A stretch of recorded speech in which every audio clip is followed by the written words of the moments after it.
Nathan Drake is gorgeous, isn't he? Like how could you not find him attractive? Like, he's so good looking, so charming. Yeah, me too. Hello everyone, my name is Kieran and welcome back to the Mighty Cunapple Show. I'm very energetic this evening because I'm joined with these fucking boys right here. Got Lucy, is on webcam. Got fucking AJ, is on webcam. Lucy! Mate, I'm actually really energetic this evening. I'm pure hype that you guys are on with the webcams and shit like that. It's like the first proper podcast where like everyone has a face. I'm stoked that we can see AJ now. Yeah. And it puts a smile on my face. Like you look great, man. Just to clear things up, I did do one stream with a webcam just to prove a point. Oh, did you? And yes. Oh, yeah. My numbers, it didn't put them down. People were just like, "Oh, you have a face." Yeah. I didn't want to see. I like to envision. Like, seriously, it's not even a big thing. I have my picture on Twitter. Yeah, true. Actually, yeah. Wait, did you not change it to the whole like cyberpunk guy?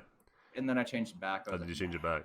People maybe think that it's like, oh, that's just some guy from like a band or something like that he advertised. He probably just doesn't think that shit. The Irish gene. The Irish gene.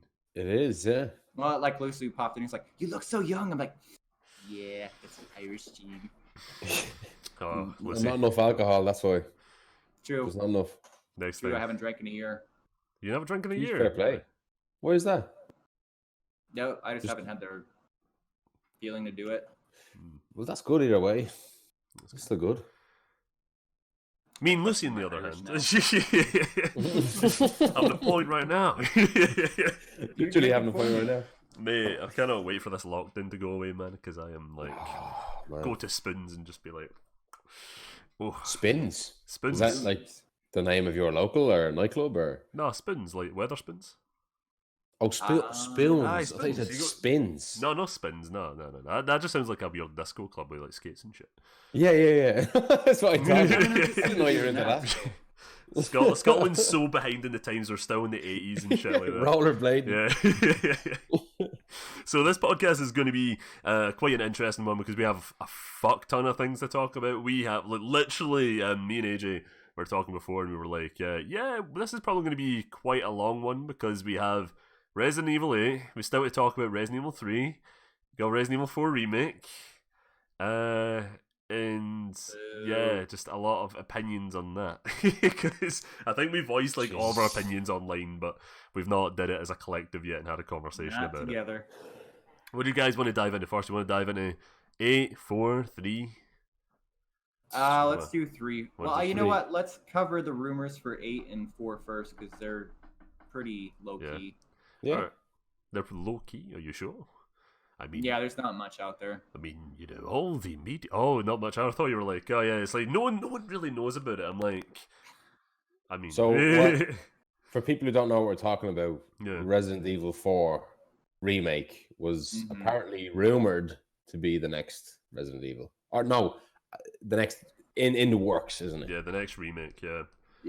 Yeah, for 2022. Mate, I'm fucking done with remakes, man. I can't be arsed with them. Me too, yeah. Like, it's weird because I was saying on Twitter, I was like, people are like bash on Hollywood because they keep doing countless remakes, right? But then when video games do it, they're like, oh, it's fine. Yeah. Well, I think there's a little thing we got to touch on here. It's fine when you spend more than 3 years making your game because it's going to be quality. Resident Evil, oversaturation. 2015, Resident Evil Remastered. 2016, Resident Evil 0 Remastered. 2017, Resident Evil 7. 2019, Resident Evil 2. And then we got Resident Evil 3. And now, again, yearly releases Resident Evil 8, Resident Evil 4. Yeah. Too much. Way too quickly. It's way too much for like a horror series, you know? Yep. You just stop getting excited for it afterwards. Like Call of Duty, you're like curious for the next announcement, but like you're not going to be like jumping out your chair and shit like that, pure over enthusiasm. Well, Call of Duty is one of those games that you know what to expect yearly. You're getting what you expect out of Call of Duty. It's an action shooter game. Resident Evil, it's supposed to be survival horror. You got to plan and stuff. I mean, the stories from Resident Evil have always been shit, but still. Oh. Yeah. I quite like my lore. Lucy knows what I mean. Lucy knows what I mean when I say my cheese. backstory. I've criticized the story of Resident Evil so many times. Yeah. Like people do love the kind of weird, campy story of it, but I just don't. Like, I prefer the experience of it. Yeah, like, the environments, enemies. So I was laughing when people were saying that, I hope Resident Evil 2 Remake isn't canon. It's going to fuck up the story and the lore. I'm like, where have you been? Yeah, the thing is, the lore is just, it doesn't really matter at this point. I don't think no one, not many people really pay much attention to it, unless you're like a super fan and you're like, sorry, this detail and this detail do not match together. And you're like, sorry, I looked under the table, I looked under there, I looked out window, I even asked a neighbor, and I could not find a single fact to give about that. Why is everyone who's a villain in your stories Russian? Everybody's Russian. They always have an Eastern European accent. I was about to say, we asked Soviet Russia over it's there. It's because of things like CSGO and shit like that, where it's like a play, and always the only antagonistic ones are the Russians.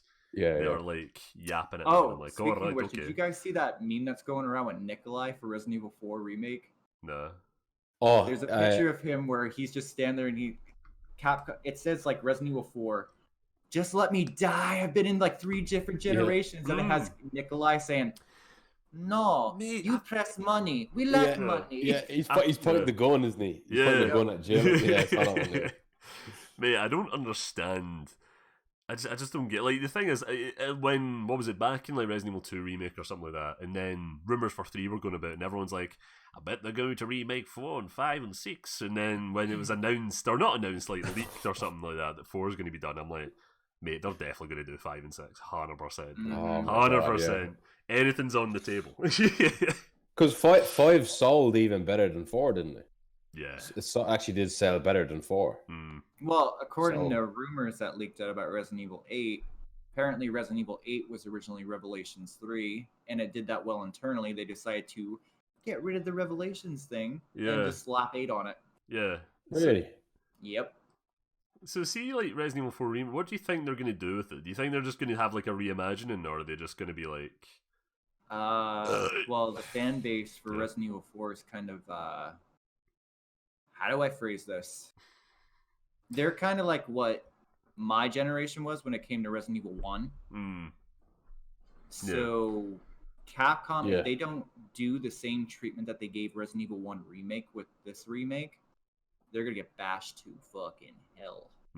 Yeah, it's like it's too sacred to even touch. Like, I think RE4 is like considered such a kind of, not even like just in Resident Evil, but just in gaming in general, like kind of a classic game that's like doesn't really need a remake. That's what I was trying to get at. Like, our generation grew up with the originals, and when I look at like the second era of Resident Evil, it started with 4, and that's when younger people below us got into it. So that's like their Resident Evil 1. Yeah. And then the really young people got in with Resident Evil 7. They were like teenagers pop in sometimes in my stream that I often have to ban, and they come in and just, that was a save, but like they usually come in and say Resident Evil 7 was the first one to play, which is fine, like, and I'm not bashing anyone, but it's just so interesting the way there's totally different generations to it, and it's weird that they're like, they should have. I really wanted a Code Veronica like remake. I wanted something like that, or even Dino Crisis, or it's just not 4. Like, I never even thought of 4. Like, it never even crossed my mind to remake that. Yeah. It's probably the biggest money grab decision they could do. I'll say I didn't have any hope for Code Veronica. Every time anything happens with Resident Evil 4, like when they did Resident Evil 4 and Code Veronica for the HD ports for last gen, they brought Resident Evil 4 over to PC again, even though we had a PC port, and they skipped Code Veronica. Yeah. So anytime Code Veronica comes up, I'm just like, nope. It's a stepchild of the series. It's my favorite one, but they treat it like shit. Yeah. It's probably never going to get a remake. Probably never. I can't. To be fair, because it's not mainline, then them to do it. Yeah. I know they're going to butcher the fuck out. They're going to cut so much out because there's so much backtracking in the game. Well, you know what? I actually have to agree there. Like, I'm not going. I would prefer remake of Code Veronica over 4. But I'm not even I don't even want one per se. It's just like if they were going to remake one, I thought Code Veronica would make a little bit more sense. But yeah, I don't even want it. Like, but there's a point there too. Well, we're talking about cuts in a second here. Cuts in a second. Oh god. Oh man, yeah. See, what was I thinking about there? I lost my train of thought. Yeah, I was sitting there. I was like, I have a really good point to make. Oh wait, no, it is gone. It's usually food. Probably.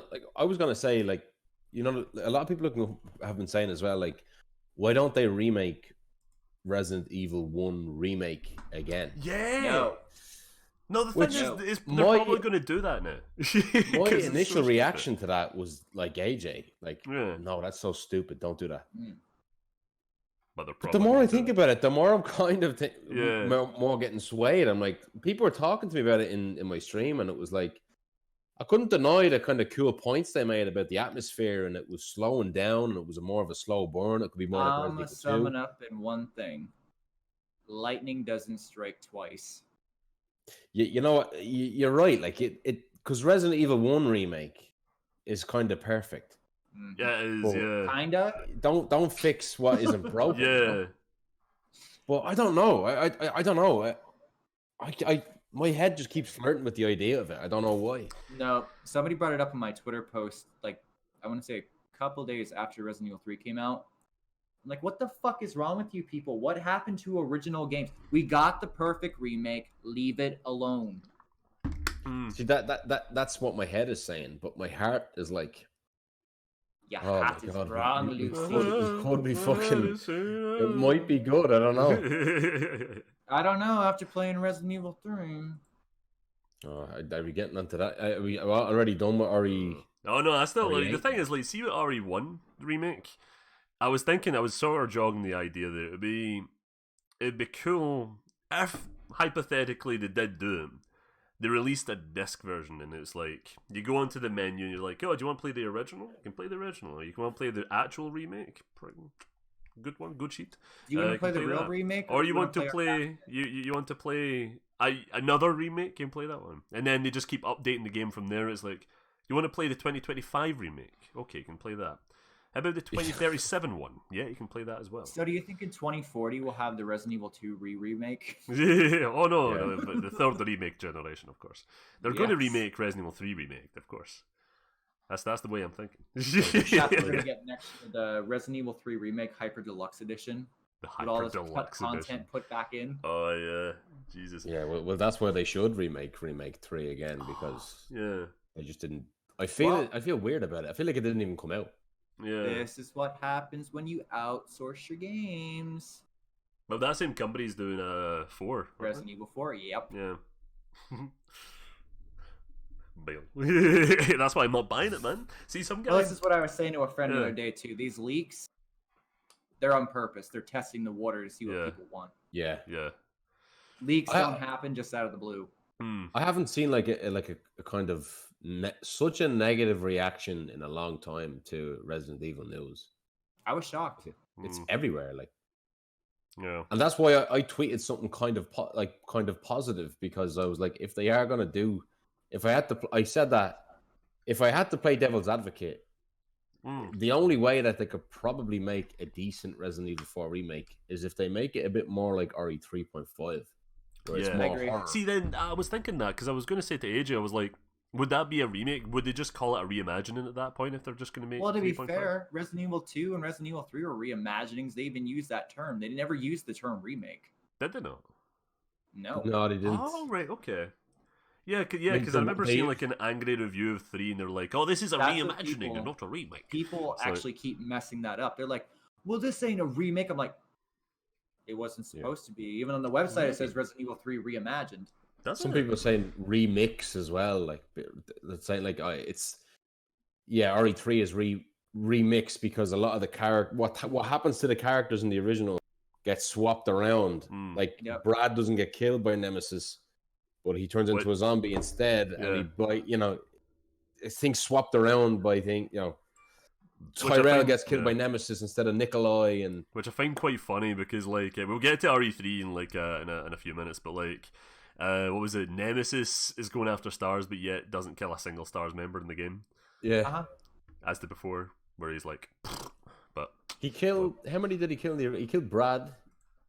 He killed Brad. That was it. That was it. Yeah. Mm-hmm.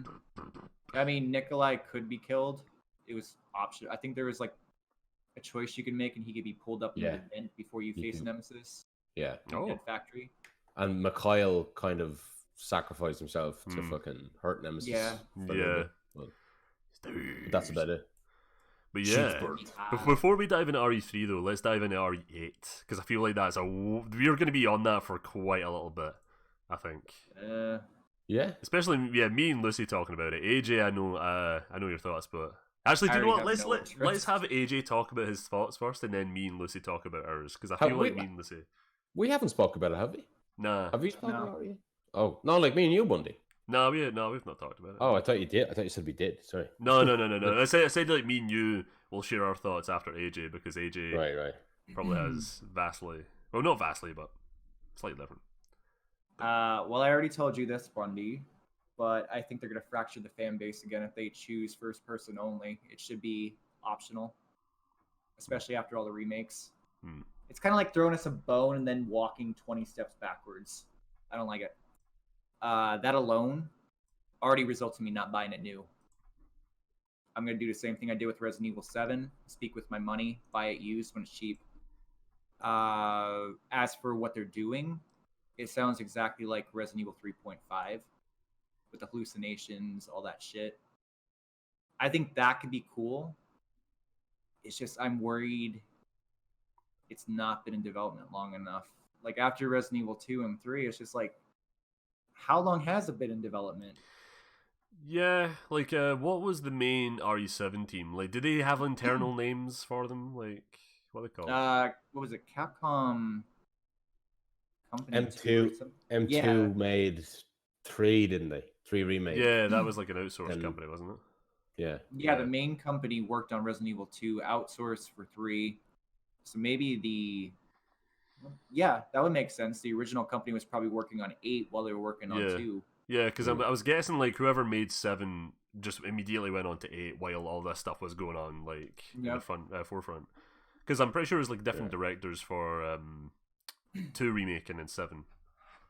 Although I'm not gonna lie, that just says how much faith they had in the Resident Evil 3 and 4 Remake to outsource them. Yeah, that's true. Or maybe like someone, I don't know, did they approach them with the idea or something? Or no, I know it's like a subdivision of Capcom. And I keep trying to explain to people too that Capcom do have multiple development studios. Yeah. Like they're like, whenever you bring up like, I want a Dino Crisis remake, they can only make one game at a time. No. How do you think fucking Devil May Cry 5 and RE2 Remake came out the same year? Yeah. But yeah. RE8 though, like, Lucy, what are your thoughts on it, actually? No, I think like I have to put aside what I want, but what I actually want is a return to first person because I kind of thought it was strangely kind of cool and weird, and I feel as if like I want it, but I respect the fact that people want a choice. That seems to be fair, so I'll be happy with that. But that also makes me kind of approach it with some trepidation because as soon as you start giving choices, as soon as you start trying to make everybody happy, you end up with something like Resident Evil 6 again. And that's when that makes me fucking nervous. I don't know why. Yeah. Because I like it when a game really fully commits to something like Resident Evil 7. I like almost everything about that game. Well, it was bold, it was ballsy. I just want to jump in here. Square Enix appeased everybody with Final Fantasy 7 Remake. Just saying. Yeah, I know, but like with Resident Evil, every time they tried to do that, I don't think it goes very well. Usually when a company tries to appease everybody, it backfires. Capcom, yes, but it can be done. The problem with Capcom is they don't take the time. Well, that's what I'm saying. Like Capcom, I don't have the faith in Capcom because I know I don't. That's literally what I'm saying, Yeah. I just don't have the faith in Capcom, I don't really I'm not talking about Final Fantasy at all. Yeah. I'm just being Resident Evil 8. No, it's more so a comparison because you said that, and I was like, wait a minute, no, companies do, just not Capcom. What other companies like make everybody happy? Enix. That's about it. There you go. I shall message you later tonight with a complete list. I'm not really. I find it hard to be optimistic about like too much choices, because I think like horror is a different genre to even something like as actiony as Final Fantasy. Yeah, it's about restriction. With Resident Evil, right? I feel like it is sort of it is a simple thing of like just adding the choice, right? Because there's been a few indie games where they do try to appease everyone and it sort of works. Because like there's one like again a survival horror game. Them and Us. Them and Us. Injection that has fixed camera, first person, third person. But Fallout like I did get it too. Yeah, but Fallout, yeah. But actually, no, they don't have isometric view in the new games. That was the original. No, God. I'm glad that's gone. But like, I get what Lucy's saying, because like in RE7, I can't imagine playing that third person. Oh, I could. I think it'll be. I don't know. I think it's just because the. Actually, hang on. Let me just think about this. What are we saying? It just feels. Yeah. RE7 feels claustrophobic, and I like that feeling. Yeah. Resident Evil 7 was made for VR in mind, so I get that. Yeah. But at the same point, it's not that hard to take your camera away from that fucking view. All they're doing is putting in the head. Yeah. Like I know it makes you physically sick. Like not anymore. Person. But I know it makes a lot of people physically sick. And See when you say that, Lucy, there was a person on Twitter, and I don't know who they are. Maybe they're watching this, and then they're like, "Oh, that was me, you fucking cunt," and I'm like, "Oh, get the fuck." Who? I can't remember their name. But like they were saying, it's like, with first person Resident Evil 7, it's like I don't want to go back to that because I had to take medication to play RE7. I'm like, if you have to get to the point where you have to take medication to play a game, don't play the fucking game. Here's my problem with this. Yeah. I did suffer for years of motion sickness with first person because I didn't play them growing up. Yeah. And people do make a dick out of people and they think they're lying when it comes to this. And it is a reality. People do get motion sickness from first person. Yeah.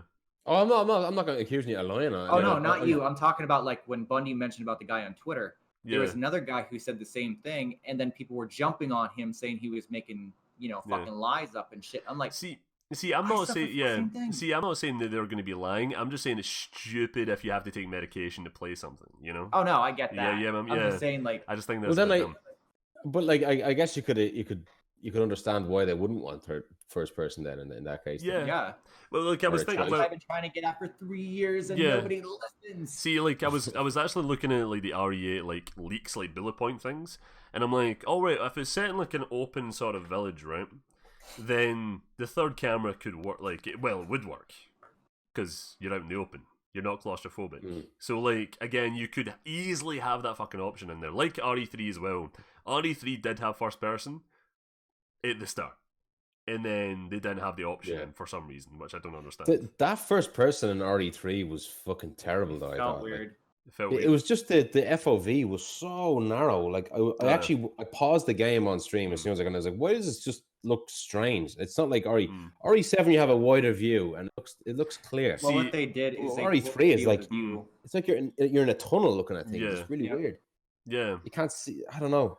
See, because I think the reason why they did that is because they knew the rest of the game would be in third person, so they didn't really give a fuck. Really, they didn't really add in the FOV option or anything like that because they knew, players aren't gonna fucking play in third person, so why would we add it? But I just don't understand. Don't get it. But yeah, option should be in there. But for me personally, RE8, I do want first person, but then I do want the option for everyone else as well. Yeah. Exactly. Yeah. I couldn't have said it better myself. Yeah. Personally, I would play first person. The biggest thing that people don't realize, Bundy, is if you take the option away that's been there for the entire series, you're losing sales because people will not buy it. I didn't buy Resident Evil 7 for the longest time. Yeah. Yeah, true. And I still bought it used. I spoke with my money. Yeah.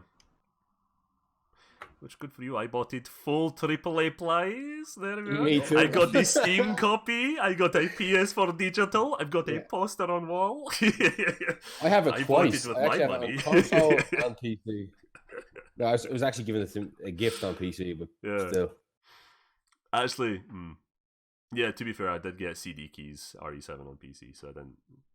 You're a cheater. Oopsie daisy. But yeah, like I feel it. Like I feel as if what was that on? Was it? I saw like a post. I don't know what it was, but there was like a poster saying Resident Evil Village, but then it was like a VIII. Yeah, that was like the thing is apparent. According to the rumor, people were playing an early version of the game through the Ambassador program, and they were like, "Oh," and so the image you've seen is like a mock-up image of what was apparently the logo. It was called Village Resident Evil, and then it had like what was it, Vil and the the Roman numeral, they just cut off the bottom of the L. Yeah, like what they did for Resident Evil 7 logo, which I don't know, like Resident Evil 8 Village. Like, I remember when Resident Evil 7 got revealed at E3, and they just had the 7 pop up, and then Resident Evil faded into it. Yeah, that was cool. People went mad. That was actually pretty cool. The reaction trailer, the guy's like, 7 Resident Evil. That was Easy Allies. I remember that reaction. I watched that. Yeah, that was some good shit. I love that. That was such a really like weird, obscure trailer that like I think it paid off in the end. Like looking at it, because you're like, well, how is this Resident Evil? What everyone's talking about. I was like, this is kind of it was a horror game. It was a horror mystery again. The mystery was like, what is this? We don't know what it is. Again, that's why I love 7. And I actually linked AJ the channel, the Ragnarok's channel, because that guy fucking put it so excellently about Resident Evil 7, where he's like, oh, it returns to unfamiliarity, which is what the first game was, where you enter the mansion, you're like, what the fuck is going on? But then when you go to like Raccoon City once more for like the 5th time or something like that, you're like, the environments, you know everything. It's like there's a lab under the city. Yeah, we all know this. So it's sort of like so the familiarity sort of like takes you back, I would say, which is why I should clarify too, because everybody thinks I hate Resident Evil 7 for some reason. You don't. I like it. No, you love Resident Evil. I remember you like text me saying you were like, I never liked it in the beginning, but then you kind of slowly came around to it in the end, didn't you? You really liked it. Yeah, it took a while to get used to the first person, but it was better than most games because it was slower. Yeah, exactly. It's not like a shooter. Yeah. It's not like jumping or like it's not swinging the camera around. It's infuriating, right? The amount of people still to this day, and they're like, this is Silent Hill's payday, and I'm like, it's not. I was talking yesterday in my stream. Like, I know some fella I like. He came in and he was like, the same kind of. I find that kind of a lazy comparison to say it's Outlast with guns, because it's more than like Outlast doesn't have boss fights, it doesn't have inventory. It's literally the thing is, it's literally a Resident Evil game, because see to change those people's minds. This is like Resident Evil 7 is literally a Resident Evil game. If there was an option, or like they turned it to third person, literally the exact same.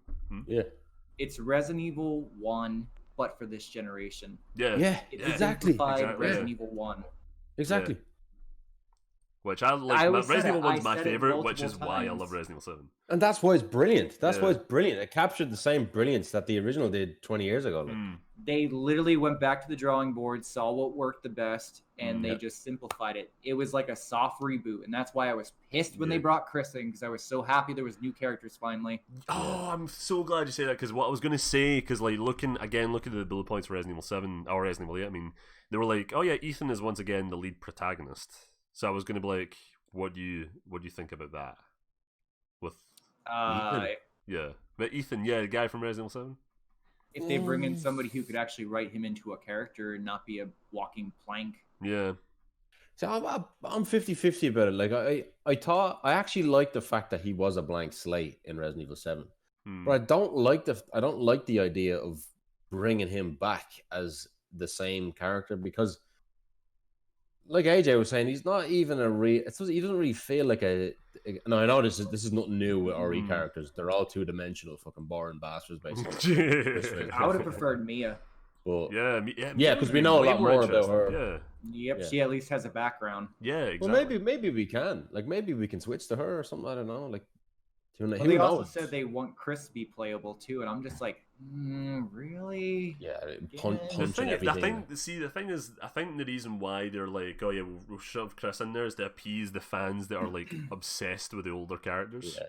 I still don't get it. I wish most of them would just die already. Me too. Yeah, because and the thing is, like, see, for lore reasons, we're in like the year 2021, so everyone would be in like their 50s and like they're getting old, so it's like they wouldn't be going doing this shit. So it makes sense to have new characters. Yeah, that's like people were saying they wanted Jill in Resident Evil 8. I'm like, do you really think she's going to go back into combat after being not only injected with the G virus and recovering, then being experimented on for years by Wesker? Yeah.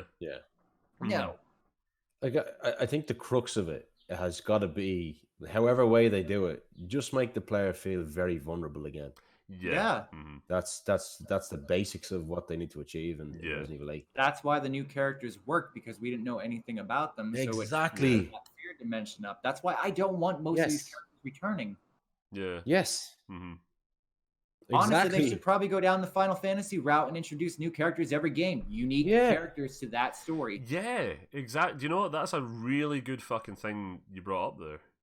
Yeah. I would love that. Like, just new characters every game. Like, Resident Evil 6, you had Jake or something. Just it's fine just to have him there. It's all good. You don't need to bring them back. It's all good. And then, but I think it's like with every game they had like their individual side characters. But then, it's like you didn't really need to bring back Chris like 50 odd fucking times. Did well, to be fair, people hate me for saying it, but if it was up to me, I would have killed him in 6 instead of Pierce. Yeah. It would be more impactful. Definitely. Way more impactful. Yeah, it would have been. Yeah, like Armageddon, like when Bruce Willis dies in Armageddon, and Ben Affleck is just like screaming, crying, like no, like that would have been like something similar to that. Would have been brilliant. Like, I can't get to the chopper now. Yeah. Let's see what other things here. So we have. Sorry, what were you gonna say, Lucy? No, I was just saying, like RE8. Like, I'm still very excited for it. Like, if I had to bet, I think it would be better than Resident. It would be more interesting than Resident Evil 3 remake. Like Resident Evil. I mean, I don't know if we want to jump into it now, but I got a lot to say. Yeah, not yet. 3. Yeah, not yet. Okay. But I'm just gonna say, on like piggybacking off of Lucy here, I don't think it's that I'm not excited about Resident Evil 8. I think I'm burnt out. Yeah. There's just been too many. See, for me personally, I'm burnt out in remakes. I just want new things. Yeah. So with Resident Evil 8, but for me, it's like I'm not like pure overly excited and hyped because I've not seen it. I don't know what the fuck it is. It's not been announced or anything like that yet, so I can't get excited for something I don't know what the fuck is. But I'm curious to see it. Like, my curiosity is like up here at the moment. Let me extend my thought a little bit here. I want Capcom to stop pimping these fucking Resident Evil games out. Go back to Onimusha. Go back to Haunting Ground. Bring back Clock Tower. Dino Crisis. You have so many properties. Yeah. They could do so well with a Clock Tower reimagining. Yeah. Yeah. That would. Or really even work. imagine, like, every now and then I talk about like a Dino Crisis remake. Imagine that. Like, imagine not like they're not just shuffling zombies. They're dinosaurs that are like. I thought they were actually teasing that in Resident Evil 2 when we get to the lab and you see all the ivy everywhere. I was like, imagine Dino Crisis in this.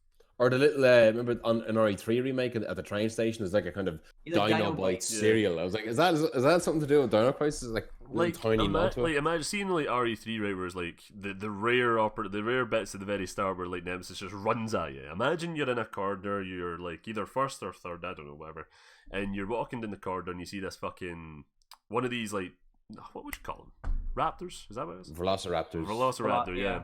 And then this gun like slowly emerges from the door and then looks at you and then just full on sprints at you. I think that would be terrifying. Absolutely terrifying, yeah. And it would be hilarious too to use the lasers to tase them. Yeah. I don't know if you could turn the lasers on, they would run into them. Yeah. You could use bait as well. You could like maybe distract them somehow. That could be that'd be like an interesting boss. In the original, there was like a mechanic where like if you got hurt too many times, you actually dropped your gun on the ground. Yeah, and you didn't have a gun, and you got to kind of scramble to grab it. And if you don't grab, you can actually leave the room, and you still don't have the gun. You got to go back to grab the gun. It's like there's a fucking dinosaur there. Like, those were the 1999 version of QuickTime events. Yeah, yeah, exactly. Yeah, done better. Let's see. Yeah, Dino Crisis would be very interesting, I think. Yeah. I think it'd be a decent one. Like Clock Tower as well. I want Hunting Ground. Really bad. Hunting Ground, yeah. Like I say, like AJ. You know what? I want Hunting Ground just so these fucking scalpers would go the fuck away. Yeah. Oh yeah, yeah. I get what you mean. Like people were saying to me the other day. I actually want to bring this up quick. I posted about how I got Hunting Ground from the UK when Bundy found it on Amazon. That was so funny. And they were saying about how my copy isn't worth anything because it's a UK copy. I'm like, do you really think everybody just buys a game because how much it's worth? I want it on physical just so I can have it. Really? Yeah, because they were like, well, why do you play it on the emulator if you bought it on disc? Because that's how I want to play it. I ripped my own game. These are like weird fucking collector mindsets, man. I just can't be arsed with them. It's like, mate, you're a fucking nerd. You know, I'll show it right now. It's like, you paid about 200 quid for your copy? Hang on. This beauty, and it's the UK one. It's blue. Do I have it? So it looks in good condition. Yeah, but I have the blue ones as well. You have them there, Bunny? Do you? Blue ones? Yeah, he has the same one. I think we got ours at the same time, brand new. Brand new. Yep. Already. There we are. Same ones. It's funny because like I remember we were on a call. And AJ was like, see, I really want Hunting Ground physical because it's like, but it's so expensive. And I'm like, hang on, I have like a wish list on Amazon with all these copies of these games for like £10, and I'm sure of it. And then he was like, no, it's expensive. And I went on, I'm like, yeah, 12 quid. It's like, no fucking way. We both got it. We both got it the same day in the mail. I love this special 2-disc set of Silent Hill that I have on PS2. Oh, nice. It's so, I don't know what it is. There's like stickers inside it too. Like, yeah. I don't know what it is. Like, I just smell it. It's just so fucking good. Like, there's nothing like a pure. See when you have like a fresh book or fresh like DVD or something like that. That smell. That's the smell. Oh man. But then it goes away after a while. Lucy, we can actually get into Silent Hill later because there's a lot of shit going around to that. Yeah, true. A lot of shit. But we're not so we want to break off and go into Resident Evil 3. We got a lot to say. Oh no! Hang on. We're still in Resident Evil 8. We're still in Resident Evil 8 now. Hang on. RE3 blue balls here, I do. See with like the Resident Evil 4 stuff, the remake, and you were like, oh yeah, the reimagining will be like 3.5, right? Someone said that. Resident Evil 8 is aiming to do 3.5 stuff with hallucinations and all that sort of stuff. So wouldn't that just be a bit weird when you're going from RE8 and you go straight into 4 and you're like, 4 is just sort of, they're going to use the fucking assets, mate! Boom! There we are. So RE8, they're going to borrow all the assets from RE8 and use it for 4 Remake. Sorted. Probably. I can see that, yeah. Yeah. But what do you guys think about that? Like, just RE4 is... shot. RE4 is meant to be coming out in 2021, isn't it? Or 2022? 2022, yeah. And then RE8 is 2021. Yeah, so...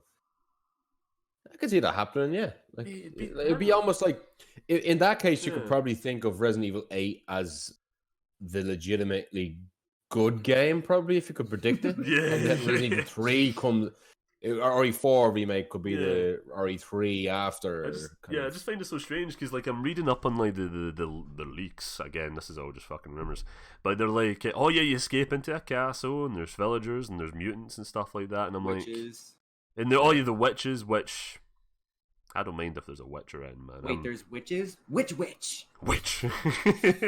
Yeah, like, doesn't it say as well that the witch is actually a stalker in it? Yeah, it's a stalker type anyway. Which, to be fair, I'm not really opposed against.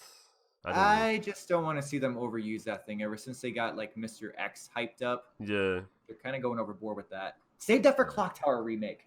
Again, I mean, like Jack Baker was a good stalker anyway, but he wasn't there all the time. He was only there for the game, but he was still. You gotta watch what you say. He only stalks you in like hard mode. Oh, but what I mean is that he's always present in the house. Not on like easy and normal. Is it not on easy and normal? Really? I thought it was on normal. I don't know about normal. I got so used to playing on Madhouse, maybe normal, but if you go back. It's a good observation to make. Like, he will stop actually walking upstairs after a certain amount of time. Right. I don't remember. It's been a while. Like, I remember there's a scripted event where he comes into the bathroom and picks you up. Yep. That's when he starts stalking you, I'm pretty sure. Yeah. On Madhouse, he stays up there. He'll stay in the house until you kill him, like in the basement. Yeah.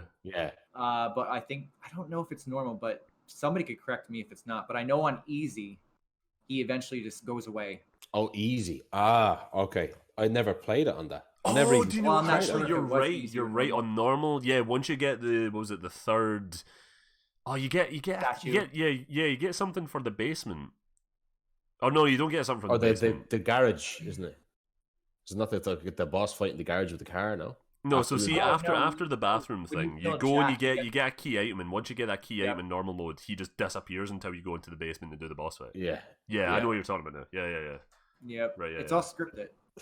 Yeah. Which that was kind of the problem. That was like, I really liked the fact that he was a stalker enemy, and like he died a little bit too soon in that game. I found Miss Baker more scary. Well, he doesn't. I find both of them pretty effective. I like both of them. Yeah. Jack was the comedic value to me. Yeah, I love the guy. He's the goofy. He's kind of the goofy filler of that game, like that. I like. He's like he's intimidating. Listen, you won't get this reference, but he's like the Richard Felton of Resident Evil. Yeah. Where's the damn pills? It's all moldy. Hey, listen, you should do a run or stream Remothered. First one. Please. Yeah, you keep saying that. I have to get around to it. I just keep forgetting. You know, I was playing Donkey Kong on Super Mario emulator, the Super Nintendo emulator of Donkey Kong, and everybody's been telling me like you need to just relax and stop speedrunning because I'm not going to talk about Resident Evil 3 yet, but that's the way I have been. Because you went from a 24-hour stream immediately into running, which was just fucking insanity. Yeah, absolute insanity. I'm never doing that again, man. 24 hours. Although to be fair, I remember the time I gave you Lucy for not even trying to speedrun. I still got a speedrun. You what? What did you say? My second run of Resident Evil 3. 58 minutes without trying. Oh man. I don't know what the world record is or what the speedrunners are for it, but I wasn't even trying for 58. Well, that's still a fantastic. My time is 51 minutes. The world record is 49. See, it's all about the run. It's all about the run. All about the run. No stopping, only run. Why do I sound like a Scotsman? Like? You sounded even more Scottish there. Like. It's all about the run, man. It's all about the run. No problem. But yeah, since we just keep fucking going right into it, I guess we need to dive into RE3. I think it's time. Enough of the... Boys. Yeah. Anything actually... Do not... Quick research. Hang on. I'm hanging. Right, nothing left. It's cool. Let's go to RE3. Just making sure I didn't miss anything of the RE8 stuff. Actually, hang on. You're able to barricade a door to slow down your attackers. They stole that from me. Cunts. Anyway, RE3. Probably. Anyway. Do you think we should start off with the things we liked first? Let's talk about positivity, man. Fucking all about the positives. Oh, yeah. So earlier, I went like this. Just so people don't think I'm doing the Rona thing, I put chapstick on earlier. My fucking lips are really dry, so I'm trying to talk, and they keep sticking. Yeah, I'm the same. Oh, that's horrible. So who wants to talk about their positives first? Positives. Hey, Jake, I'm going to go get some Lucozade. Okay. So, positives. I like the variety in weapons. Yeah. I liked the demo area. Although I thought that was false marketing. I called that the donut area. Yes. Donut. Yeah. That was good. I like Jill and Carlos. I thought they handled them well. Oh yeah, Rain for both of them were great. The characters were well written. The hospital was great. Yeah, I thought that was probably the best part of the game. Probably the most polished. Yeah. Yeah, and there was exploration involved a little bit in there. Oh, it was a big place. Good. You think? The unlockables, we didn't have to buy anything, at least with real money. Yeah, that's true. You had to be. All I will say, shame on you, Capcom. One costume. Yeah. Well, two, isn't it? Two. Only if you pre-ordered. Right, yeah. Because you got the classic Jill outfit from RE3, and then you get the RE1 outfit, which I like the RE1 outfit. Which in fairness does look great compared to what they did. They butchered the Claire one. Yeah, in don't even get me RE2. started on that one. Don't even. But just a weird, an even weirder decision was just Carlos's hair. Like, Big positive. Oh yeah, Big positive. The music, they fucking listen. Oh, like, yeah. Yeah, that really was when fantastic. I walked into the save room and it actually played the save room theme, I'm like, dude, when you're remember when you get the fire put out and you go through that door after the guy gets spoiler shot. Yeah. As soon as you go onto that street with Scott, I forgot the dogs. Yeah, the dogs. The music kicks in from Resident Evil 3 original when you're on the streets. Yeah. But it's remixed. And you can hear the wind and everything. I'm like, yes, this is what I wanted. Exactly. You really handled the music. Pure nostalgia rush. Yeah. Yep. That's like, you know what was even good about the soundtrack is that when you're Carlos in the RPD, when you go into the save room, it's the RE2 save room theme, but it's like it's like a better version of it. Like it's funny how remake. you can hear the RE2 save room theme in RE3, but not in RE2 remake. I'm telling you, it's like they listened to the bitching that I was doing about that music. And you're like, oh, this can't go under the radar. They know. Yeah. It was, and then at the very end. The very end with the railgun, the fucking because I was kind of wondering why they didn't have a soundtrack swap option the way they did in RE2 remake, but now I know because there's no point because it's just almost the same, like, which is great. What was? Oh, that actually made me laugh. You're gonna have to put spoilers in the title for this, Bundy. The fucking railgun, how they were hyping and stuff about how Resident Evil is so realistic. Look at our female empowerment. And then Jill has the fucking railgun over her shoulder. Yeah. I'm like, yes, this is so realistic. Yeah. But, oh, that's actually one thing I will give Resident Evil 3. They embraced the cheese again. Yeah, they really did. Yeah. They didn't take it as seriously as like Resident Evil 2 did it. Yeah. Yeah. Like, even I remember looking at comments because people were like, oh, the ending, oh my god, man, it's so cheesy with that big railgun. I'm like, wait, I love that. The original was just as fucking cheesy. That was the original though. That was the way it was. The railgun. Yeah. Yeah, well, she just didn't hold it. It was like a cannon on a wall that was like... Yeah, it was mounted to the wall. You would have to put 3 batteries in. It would have to charge. Then it would shoot the wall out, and then it would shoot Nemesis again. I do not remember that whatsoever. I thought that was on there. No, I agree with all the positives there. So far. Don't forget, we got one more. You want stars? I'll give you stars, motherfucker! I like the UI better than come on, you creepy, stalking bitch! Well, that was kind of... To me, that was a bit of a letdown because, like... What, the UI? That line is, like, such an iconic line, you know? Yeah. Because, you know, she's like, you want stars, I'll give you stars, and she fucking gives him stars. She kills him. Yeah. In this one, she goes, you want stars, I'll give you stars, and cowardly runs away. Like, it's the opposite of what I expected. I'll give you stars. Come on, you creepy stalker. I don't know, because like at the very end of the game where she's like, take the fucking hint, I was like, I would have preferred it to be just a classic line. Like the chemistry too. It's tiny though. I thought the chemistry between Jill and Carlos as it evolved over time. Like my favorite line still is when he's like, way to go, not your partner. And there's the line I can't leave you to Carlos in this world.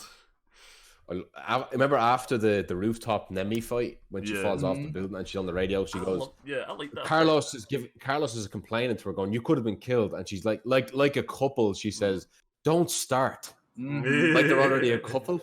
I like that. Like, it was really good. See that rooftop fight, by the way? Like, I really enjoyed it. I thought it was really cool. Yeah, me too. I wanted more of that. More of that throughout the game. Yeah, like that was the first third of the game with Nemesis.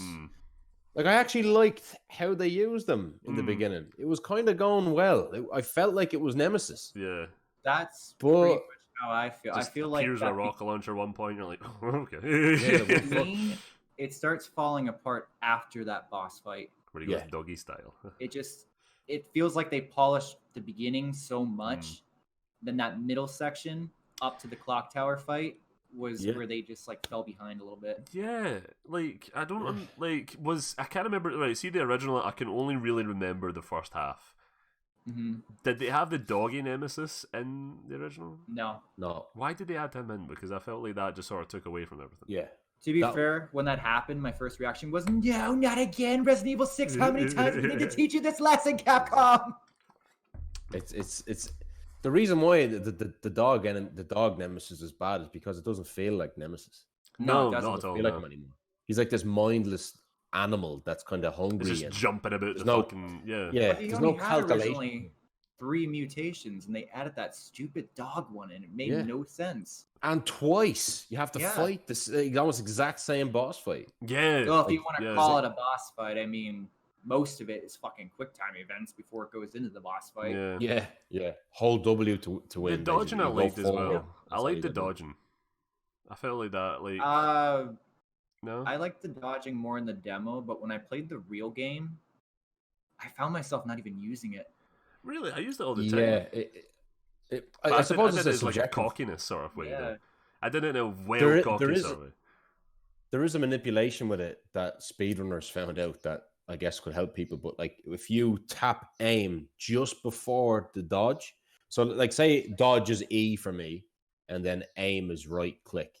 So if a zombie comes at me, lunges, I aim like really quickly, like bam, bam, bam, bam.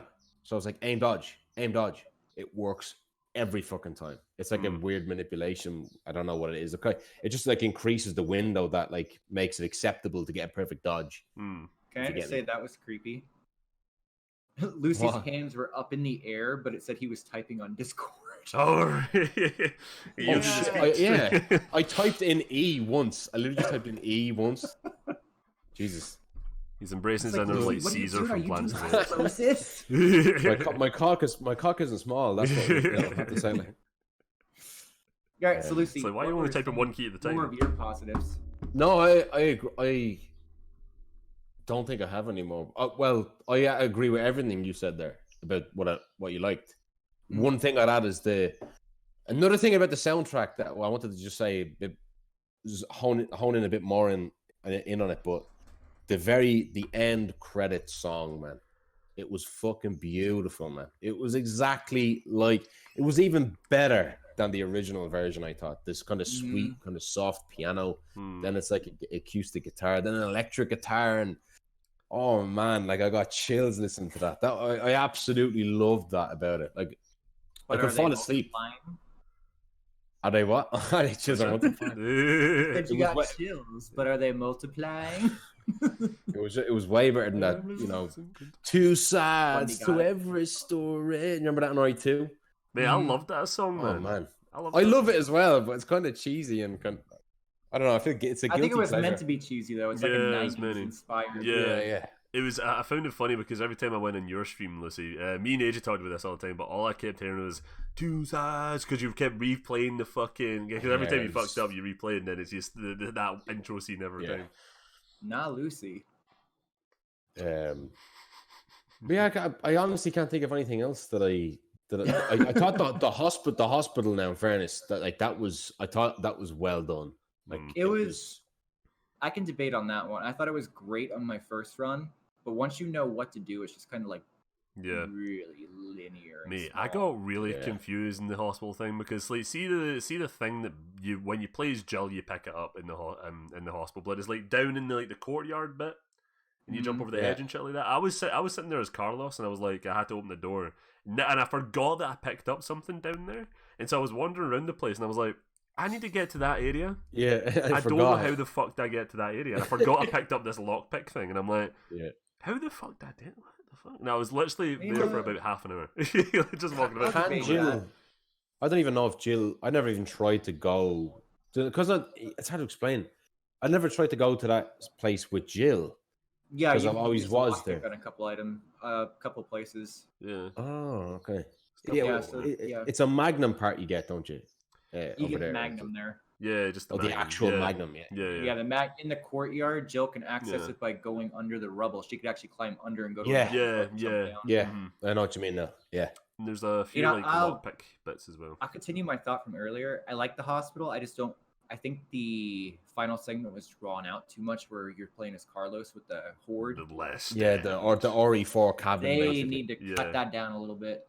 It was a bit long. It went on way too long. Yeah. I mean, what I liked about the hospital was that I just loved it was probably the most atmospheric part of the game because you're walking through and there's this eeriness to the soundtrack. It's like I can't even describe it. And then did you notice that the zombies even make different sounds as well? Like they sound a bit different and they're kind of creepier. And like every room, all the halls like are green. They all just look really fucking green. What are you smiling at, Russell? Because all I hear for one little split second was yeah, I don't know. It's like I don't know. It like sounds like a pig. I was like, right. Side joke, Bundy. It's like wee wee wee. I don't know how to describe it. But really low, not loud. Like you want to know something interesting? And you guys can check this out after we're done talking. If you go to YouTube, somebody actually has like a walkthrough the wall hack for the PC version. Oh. And they actually textured most of the outside of the hospital that we don't even see, like the outside parking lot. And so everything. that was I think they probably cut so much. I think they probably cut so much of that. Yeah. It's just a shame because the way the RE engine works, you have to be in like a certain part of the engine for it to load what is supposed to be out in front of you. So if they had, I still think they cut the park out. They had it in, and they cut it out because it's in one of the puzzles. Well, like, what was it? We're probably like diving into the negatives now. But like, what did you say, AJ, to me? You said the game in 1 year development or something like that? Was it? Well, they say 3 years. They said it years. They said it was in development since the same time as Resident Evil 2. I call bullshit. Yeah, that's bullshit. Yeah. That game does not feel like a game that was in development for 3 years. Yeah, it's so rushed and short, and I don't. It just stinks of just unfinished. I said to Bundy, it feels like it was meant to be DLC for Resident Evil 2. If it was like a $25, $30 DLC, that's fine. I paid $60. I feel gypped. Yeah. Yeah, exactly. And like you were playing Resistance and everything, weren't you? Yep. To be honest, I played more Resistance than I did Resident Evil 3 because I found it more fun to play with friends. Yeah, that's fair. I haven't even played it. That's another Resistance. Yeah. Yep. One thing that just to add as well, that one thing that I did like about it, but I kind of have to add like a caveat to it because I did like the enemy variety. I just didn't like the enemy frequency. Yeah, it was just kind of. It was almost like a tour of Resident Evil because you get to see the brain suckers and then they're gone forever. Then you got to see the gamma hunters and the sewers, they're gone forever. And then you get to see the hunters which I guess the hunters more are prolonged further into the game. But then, you had those zombies, you had the Nemesis tentacle zombies, the pale heads, you even had lickers again, dogs. Yeah. Oh yeah, lickers was only literally in the RPD, wasn't it? No. In the hospital they're in it as well. Are they in hospital and nightmare modes? Harder difficulties to have the lickers as well. Right. That actually, for anybody listening to this, if you really want to play Resident Evil 3 and enjoy it, play nightmare mode. Play hardcore, unlock nightmare mode. It changes everything. Item placements, enemy placements, new enemies. Yeah, exactly. I thought hardcore was a little bit too. I was disappointed by how easy hardcore was. Yeah. Because I did that in under 5 hours on my first playthrough, like 4 hours I did it in. But Nightmare is the one. I played Resident Evil 2 when I first got it on hardcore. Yeah. Got to the gas station, got bit, immediately died. I'm like, okay, switch back to standard. Resident Evil 3, halfway through it, I'm like, I forgot I was on hardcore. Yeah. That's when people were like, oh yeah, play on standard. I'm like, I do feel sorry for you because you must have like rushed through that thing like it was fucking nothing. No. Yeah. Yeah. I played all of them. Well, I know Resident Evil 7 didn't allow you to do that. You had to play it on 7 at the beginning, but for RE2 and 3, played it on the hardest modes. I was laughing because I said I beat Resident Evil 3 in 4 hours, and I think it was like 25, 30 minutes. And somebody said to me, wow, you must have rushed through this game. I'm like, no, this was me casually just strolling through, looking at everything. Reading I did it in under 5 hours on hardcore mode first time with an active chat, chilling, talking to them, reading every file in the game, picking up everything, and it was still under 5 hours on the hardest mode to play first time. That's insane. But really, to be fair, I think they did it on purpose though, because we did have 2 extra modes. Yeah, like for the replay value, basically, like Inferno. They had to balance it a little bit more. Yeah. Yeah. Well, one thing that people were pissed off about was that there's no S+ rank. They took the S+ out. Why does that even matter?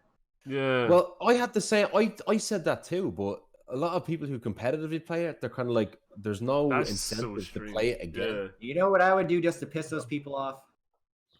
I would give them an S-, no plus. Yeah. It's so strange to hear you say, Lucy, people play this game competitively. Yeah, it basically for speedrunning and stuff, and people like to measure their cocks about how fast they can go. No, actually, that's a good point you're bringing up now. I seen on Twitter, people were actually shaming people for what difficulty they were playing the game on. That's not cool. That doesn't surprise me. Yeah. Because I know somebody who was playing on assistant because they just wanted to enjoy the story. Yeah. Yeah. That's fine. You play the game how you want to fucking play it. I'll play it how I want to play it. Yeah. Yeah. But when they start paying for my games, then they could tell me.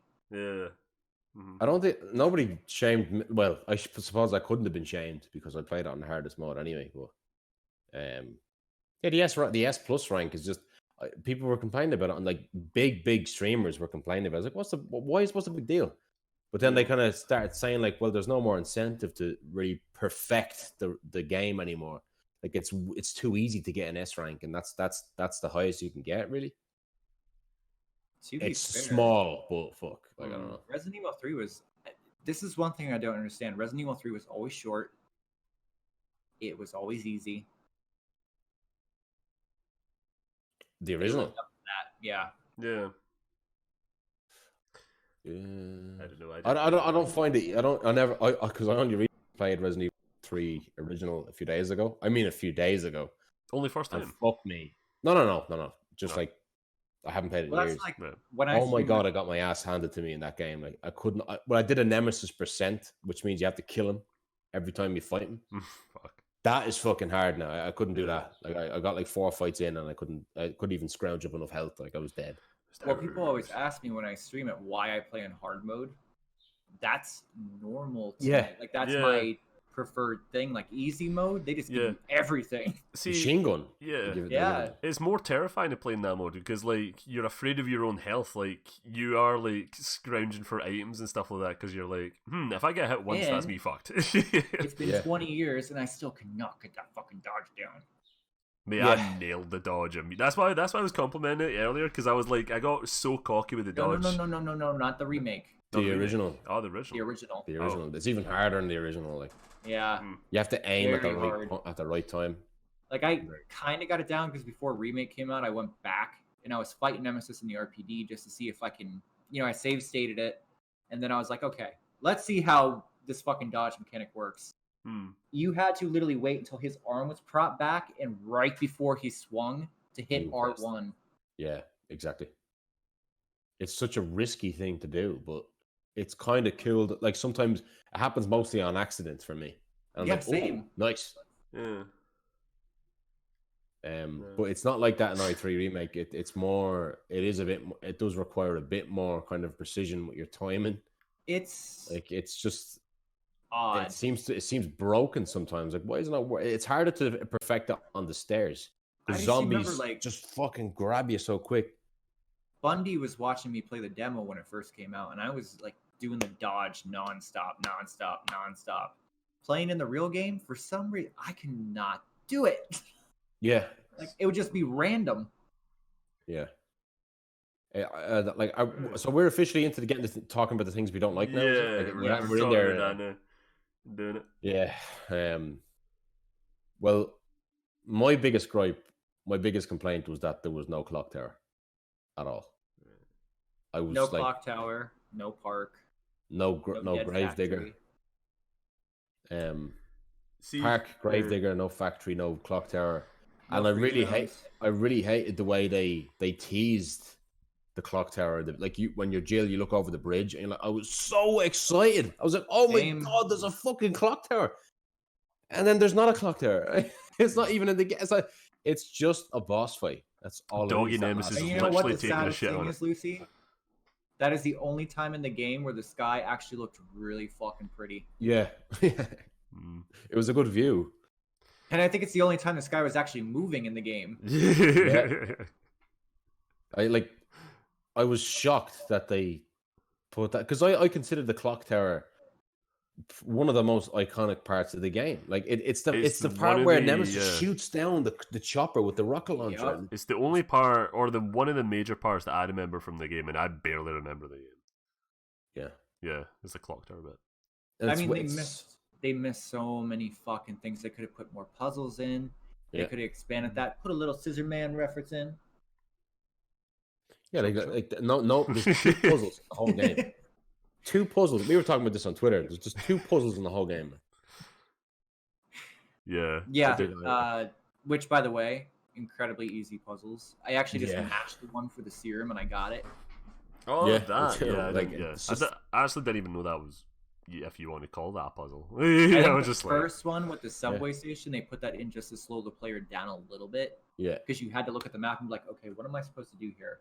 Yeah. But they also teased the fucking Raccoon Park on that thing. Yeah, it says it on it. Yeah. Fucking hell. Like, there must have been a couple. What were they doing? Also, can we go back in time here a little bit with the press coverage? Remember when they said that Dario, Kendo, and that they were going to be major characters? Roles, that was stupid. And we were going to use the subway to have fast travel in Raccoon City because it's so They were literally saying that as if it was facts, right? They were literally saying it. Yeah, hang on, I'm going to try and look for that article. I remember that as if it was yesterday. Yep. Yeah. I remember talking about the people at GamerFest. Like, apparently there's a fast travel system and everything. Like there's like the train station acts like a kind of hub where you go around to other places and you gotta backtrack and all. None of that. Literally none. So dumb. Yeah, because before the game even got announced, me and Lucy were going over ideas of what we would do to flesh it out, and we talked about a hub and mission system. Yeah. It would have been great because like the whole train system in the map was like, oh yeah, you connect that railway to that railway, that rail to that railway. That would have worked like so well. Yep. Well, one thing that really disappointed me as well is that in the very beginning, when you're walking on the streets with Brad, and you're looking at all the lights and the cinema, and people are screaming, cars are crashing, things are on fire. There's all these neon lights. I was like looking at everything, going, "This is amazing!" Like, and I was like, I can't wait to come back here to do something, like to maybe get a key item. Yeah. But it's literally just all bells and whistles. You just don't ever go back to it. Like, you just reminded me of something else they false marketed. They said you were going to see the city deteriorate over time and see more citizens running, and we only had it for that one cutscene when she goes under the shutter. Yeah. Which, by the way, all those models, they were low poly too. Yeah, they didn't run properly. Yeah. If you look at it, I've speedrun the game over and over again. You look at them. They had issues. I don't know if you noticed, Lucy, but they had issues with the zombies. If they were too far away, you could see them going in like stop motion. Yeah, exactly. Like I know what you mean. They kind of like skip and like robotic. It's really strange. Yep. I'm telling you, that engine has issues with field. I don't know if it's like, what is it, field of view or field of distance? It's the distance, isn't it? Because it's like it's how far away they are. Like, yeah. RE2 Remake kind of had it a little bit, but it's no, it had the same thing. I tested out. If you go to the clock tower area on the 3rd floor, that zombie that's all the way down the hall, he does the same. Shoot at him, he starts stuttering. Yeah, I found the article where they were like, yeah, this is what's going to be in the game. They confirmed that the Gravedigger was going to be it off, Bundy. Right, so there's hundreds of fucking shit here. Most of them is just like, just the typical RE3 stuff. But I would highlight the big one. So the big one is Gravedigger confirmed to be in the game. Apparently you had to shoot it and then toss grenades down its throat. No. Raccoon City is a lot bigger than it's previously been. They designed a lot of the city. It's not open world, but they designed it so you can explore a few streets. Jill can unlock more pathways in the subway system to new parts of the city. As a form of fast travel.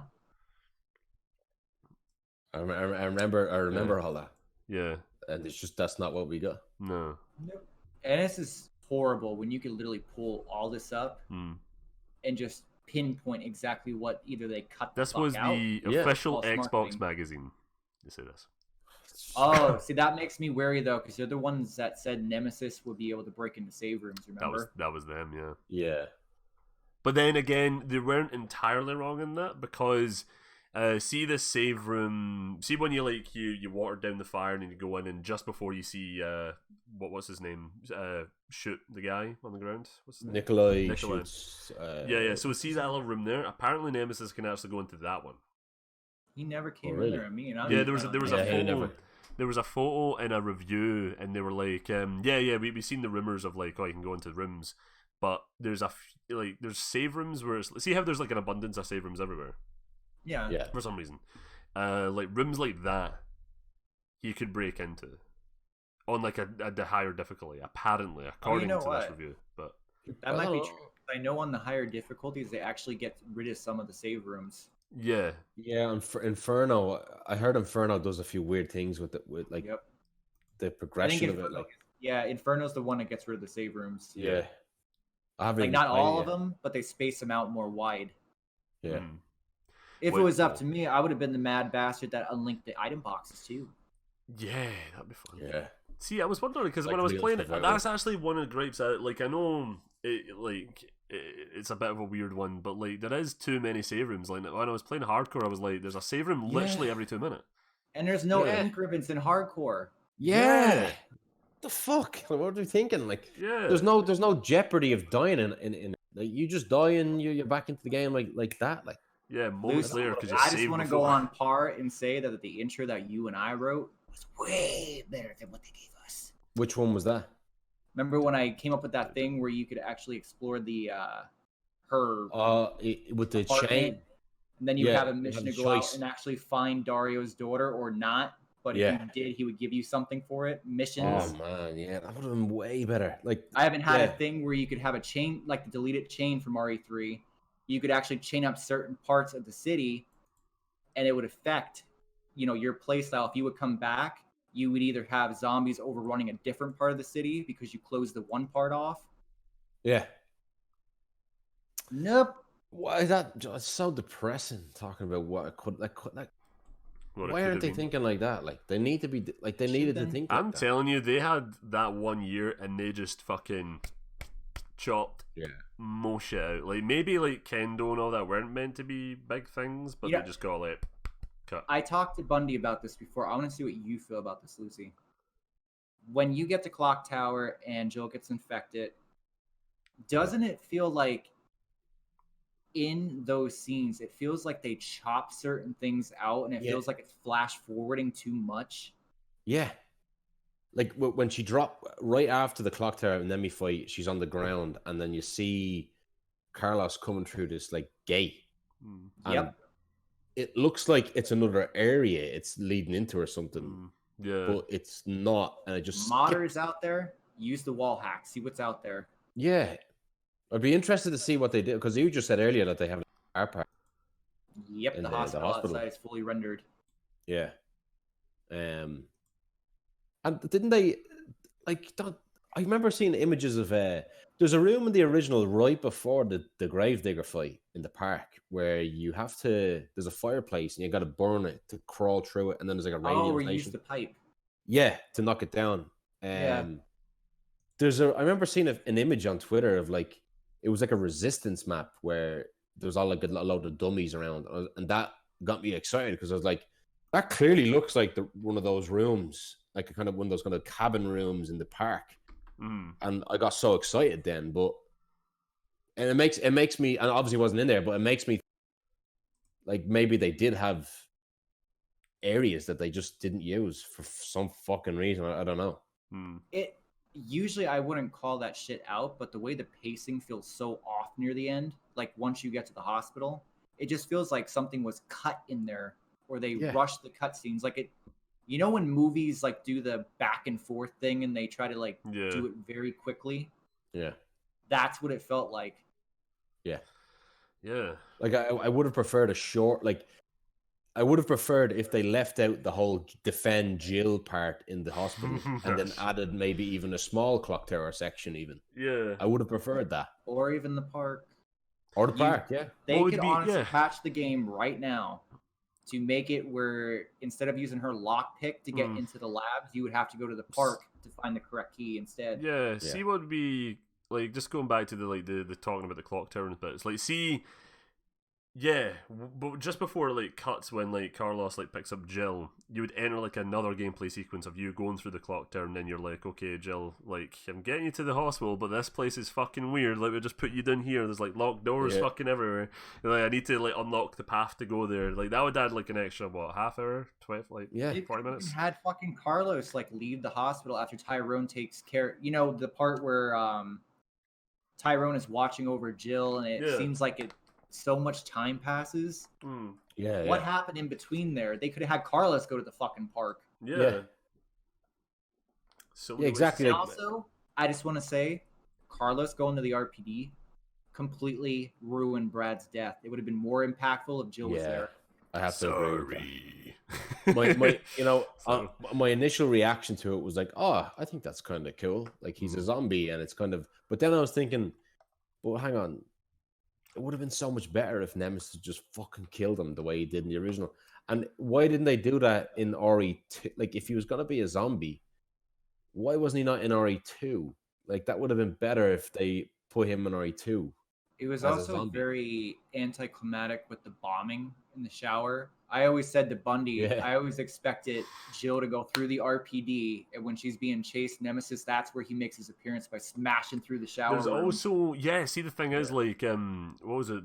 Is it either? I think it's the floor above the shower room. And they showed off. It's like, oh, what happened here? Someone, and it's like. Nothing happened there. But what did knock down that wall? Because more shit happened in the RPD. Like, well, when you blow the wall, I'm assuming it also affects the area above. Just that little tiny area above. It's like. But can we just talk about the fact they still didn't open that shutter when you go up the stairs where that zombie lady is supposed to be? I was saying this in the podcast a few times ago. Like they. You know the way sorry to cut you off, but like there's parts in RE2 Remake where you're walking down the corridor, and when you first play the game, you turn the corridor, but you realize it's blocked by like chairs and tables. I thought they would have done a better job of like opening that up. Maybe it wouldn't be blocked, so it would have changed the way you actually move around the RPD a little bit. But it was exactly the same.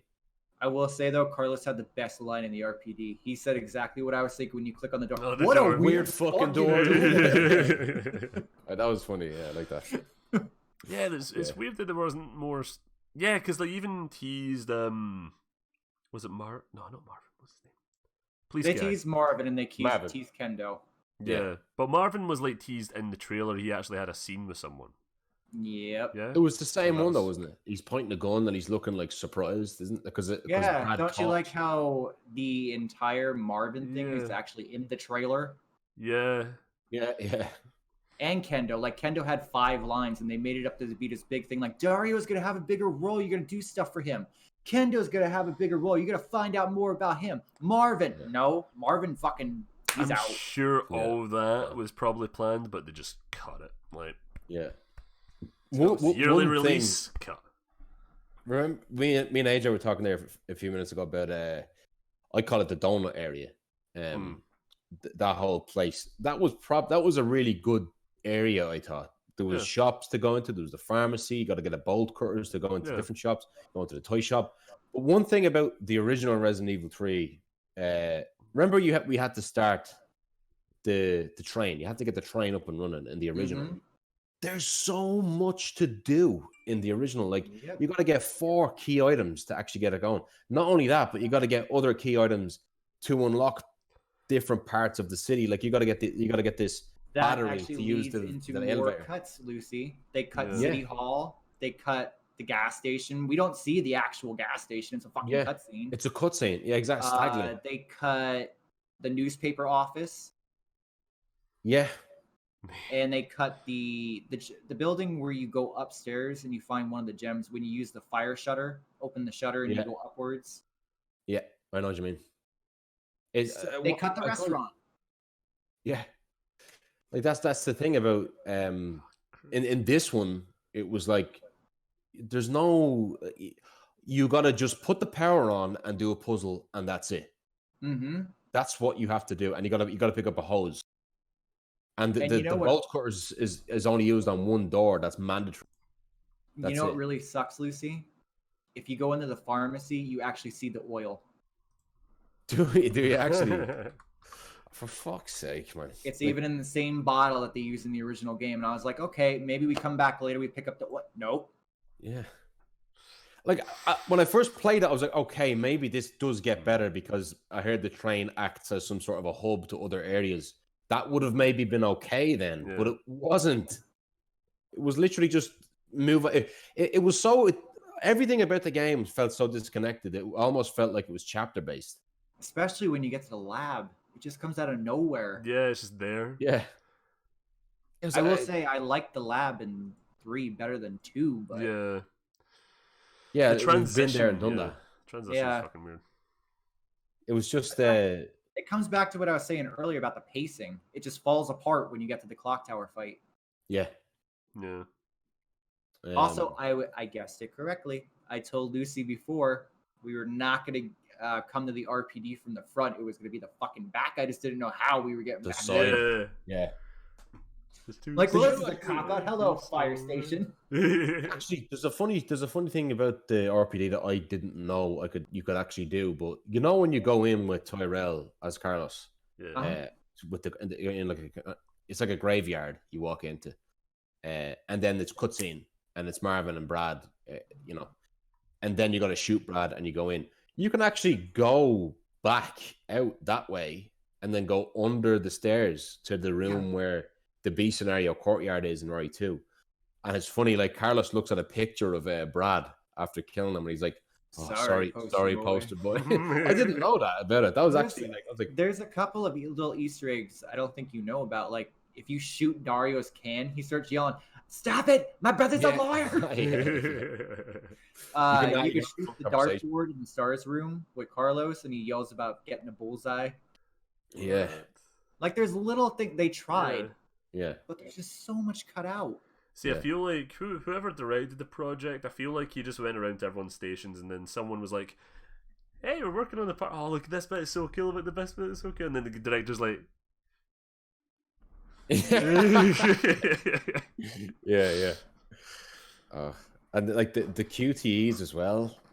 I mean, Jesus, it wasn't. It's not about the fact that they put a file in Resident Evil 2, but you never see Jill write that file and leave it. Oh yeah. Yeah, I never thought about that. Man. No continuity. That is so fucking hilarious. That is. I never thought about that. Oh, did you guys know if you walk up to Kendo's door, you could hear him talking to his daughter? Yeah, I remember that. Yeah. He's like, "It's gonna be okay," or so. I can remember. But you can hear her talking as well, actually, a little bit, as far as I know. Yeah, a little bit. Yeah. And another thing that was reduced to a cutscene was in the original. There's actually a boss fight with Nemesis on the train. Yeah. But it's literally just a cutscene. You just watch it happen, and it was like a lot of the Nemesis stuff is just cutscenes, isn't it? Yeah, in the beginning, like a lot of people don't think that. I seem to disagree with most people of the game is that everybody loved the beginning of it, like the intro of it. I did not like the intro at all, and I didn't like the live action. Exactly. I put a tweet up about this as well, and I was like, "There's 20." I counted them. There's 24 fucking cutscenes in the first 5 minutes of the game. To be fair, remember when Resident Evil 2 came out, people bitched that there weren't enough cutscenes. Yeah, I remember you said that. Yeah. So we make it all cutscenes. Why did they bitch about that? I thought it was fine in RE2 Remake. People said they felt like there wasn't enough character development, especially in Leon's campaign. We don't need well, we do need character development. We don't need an abundance of character development when it comes Claire, to a situation like this. I think people were more fine with because her cutscenes were, I'll say it up front, she had the better game. Yeah, I'll give you that. Like with I like both of them. Guys, way better cutscene than what we got with Leon. Yeah. But that's the thing about it, like, and not only just cutscenes, it's the whole W to win. You got to just hold one. Like when you're in the car, and then you're crawling under something. Yeah. And then a zombie. It's like you walk 6 steps, cutscene. Yeah. You press a button on the lift, cutscene.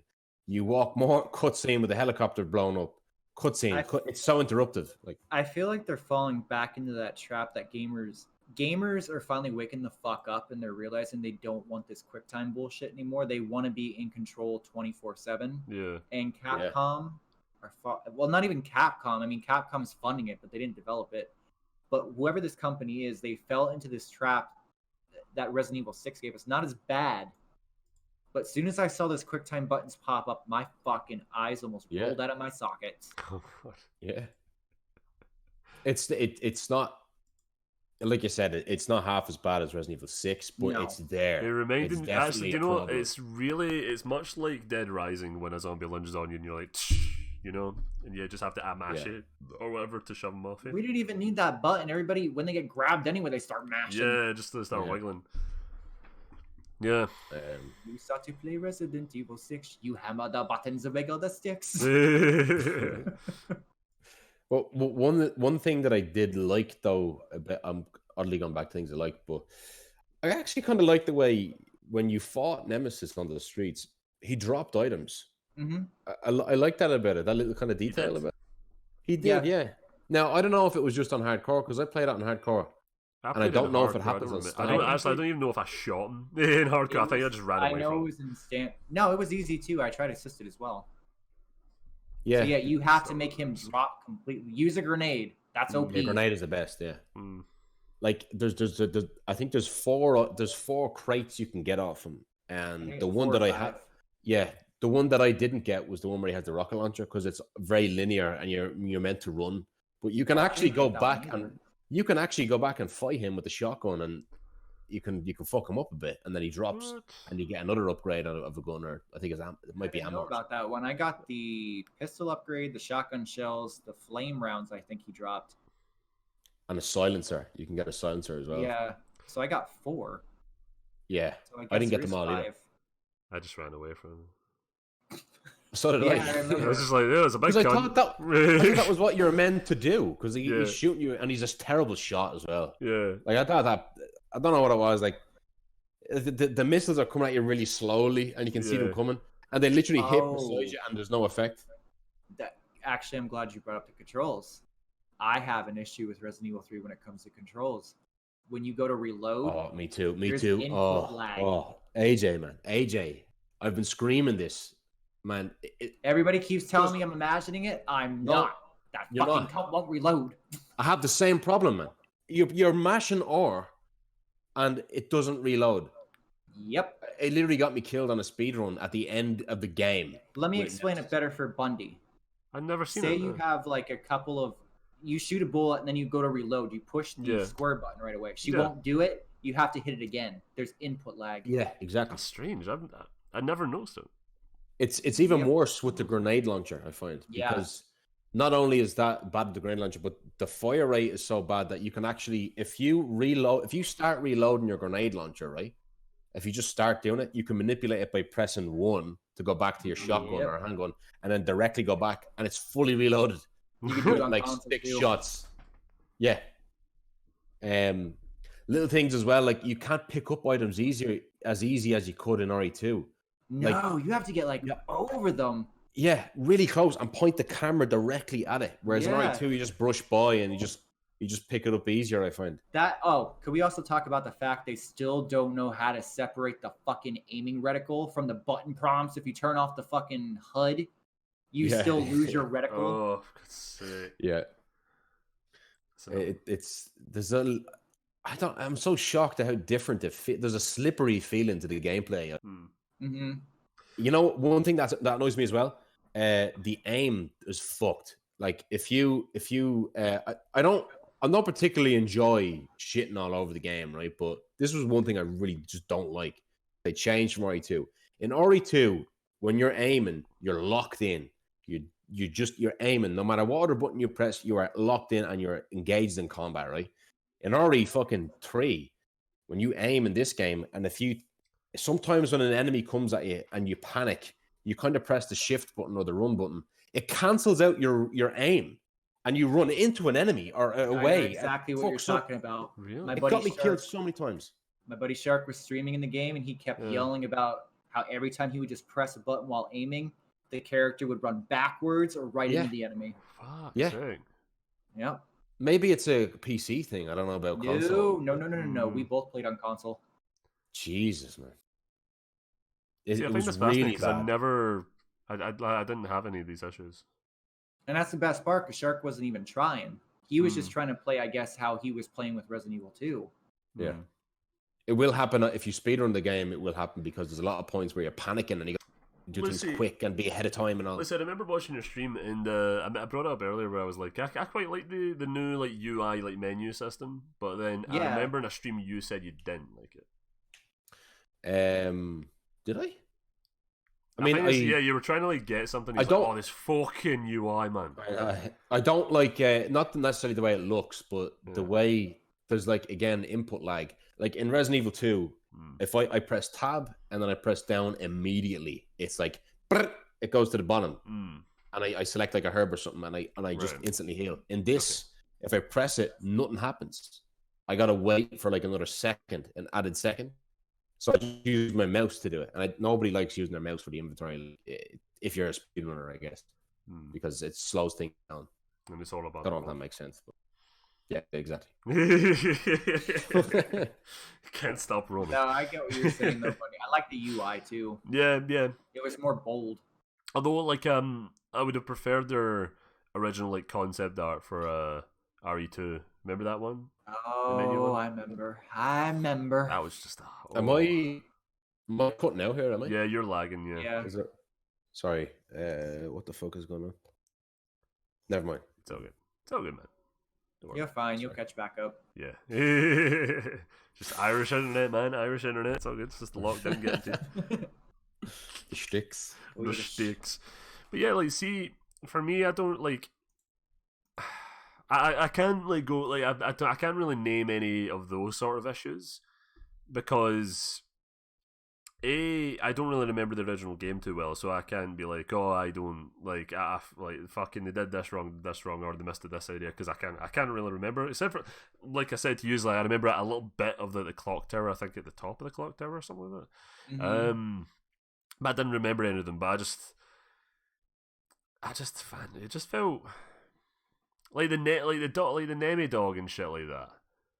I thought it was quite stupid, because I thought throughout the entire game I was just going to be like, Nemesis was going to be this persistent thing that's going to be chasing you constantly. It's going to be always on your tail throughout the entire game, and then it got reduced. It got reduced to literally just cinematics at some point. Yeah. Like, I did like the rooftop fight where it's like he has the flamethrower and he's burning everything. I thought that was pretty cool, but I would prefer if he just did that, like if I left the toy shop and then he's just cutting me with a flamethrower. You know, like I thought that would have been way better. That was the issue I found with the dog on Nemi, because in the original Resident Evil 3, when he goes into the next phase, he basically has no clothes on. He has like he just shows more of his actual skin in that, and he has more of his tentacles. Yeah, but he's still standing on his 2 feet, and he looks like Nemesis. He runs like Nemesis. He still says stars. He still seems kind of intelligent. It felt like Nemesis. I think the problem is that they put all their eggs in the basket for Mr. X, and they made him too similar to Nemesis. Yeah. And that's why everybody's like, well, this don't feel right. That's because they gave it to us in Resident Evil 2 Remake. And I can't believe I'm saying that Mr. X is more of an effective enemy. I can't believe I have to say that. Stalking wise, yeah. Because it is so, like, Mr. X is so simple, where he is just a guy just walking toward you. It's just like that. So for anybody listening, don't get us wrong. We know how easy it is to get away from Mr. X. You could really just avoid him completely. Oh yeah. He's very easy to manipulate, but there's something that there was a creepy stillness to him that was kind of more effective. Like, there was an atmosphere to it. Like, you'll hear his footsteps, and you're like, "Oh fuck, where is he?" That's the thing about it. Like, is he up? Is he up on the same? Is he on the same floor as me, or is he above or below? I don't know how close he is. You try to be cocky. You open the safe door too many times, and he just like, boom, fucking launches you across the fucking room.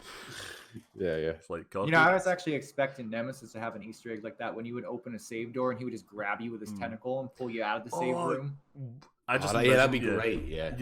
That'd be fucking great. It's like, see if you try to do that whole like thing, but like I was just saying there, Instead of the tentacle, though, you would do that, you peek out, you can hear Nemesis getting a bit frustrated, and then you just hear the steps stop all of a sudden. You're like, oh, what happened there? Open the door, he's literally just there. He is. He's Your face just in his crotch, just like... Oh, we gotta talk about how he despawns too, how he goes all Spider-Man. Oh yeah, he like fucking whips up. Yeah, that's so dumb. So dumb. I mean, I get it, Resident Evil is supposed to be realistic, but yeah, Spider-Man. But it's like whenever you go into a building, it happens. You just hear. Yeah. You're like, what is going on? Like, I would have rather he kind of stay there, like standing. Yeah. Like the way he did in the original, he never just disappeared like that. Like, no, he still remains an enemy. And like, there's a screenshot that was going about, right, that I never fucking got to experience, where it's like people were in the toy shop and then the Nemesis just standing by the window. I never got that. I never got that. Yeah, I never got that. Yeah. I don't know if that was unless just they hacked the demo. There is a screenshot going around on Twitter of that. It looks really cool, but I never got. No, I've seen the video of it too. I think they hacked the demo and got they walked through the wall when Nemesis is running at you, and they probably got the screenshot that way. Right. Yeah, because you can't go in there in the demo, so yeah, they probably hacked the hack it. Yeah.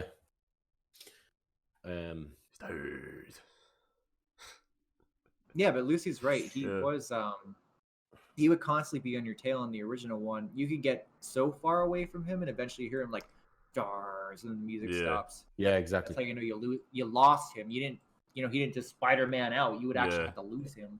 Yeah, it was more ominous that way. You're like, oh, where is he now? Like, he could be in front. I don't know where he is. I mean, don't get me wrong. Nemesis in the original was absolutely scripted too, but once he was on your trail, you had to fucking lose him, or he would keep going after you. Yeah, yeah. That's the one thing I was talking to someone on Twitter about it as well. Like when Nemesis in RE2 Remake, the first time that you actually encounter a zombie is actually in a cutscene, but as soon as you see the cutscene, like it's a zombie eating a cop in the gas station, and then it quickly goes into gameplay, and you're like, oh shit, fuck, there's a zombie coming at me now. I don't even know how to hold it. That was an amazing moment. And in Resident Evil 3 original, the first time you see Nemesis is in a cutscene killing Brad, and then it goes into gameplay. Now I know you have to make a choice whether to fight and run away. And that is like, whoa, fuck again. It's like, Jesus. In this, it's like you see him in a cutscene, then there's like a gameplay element. There's a gameplay section where you got to run forward.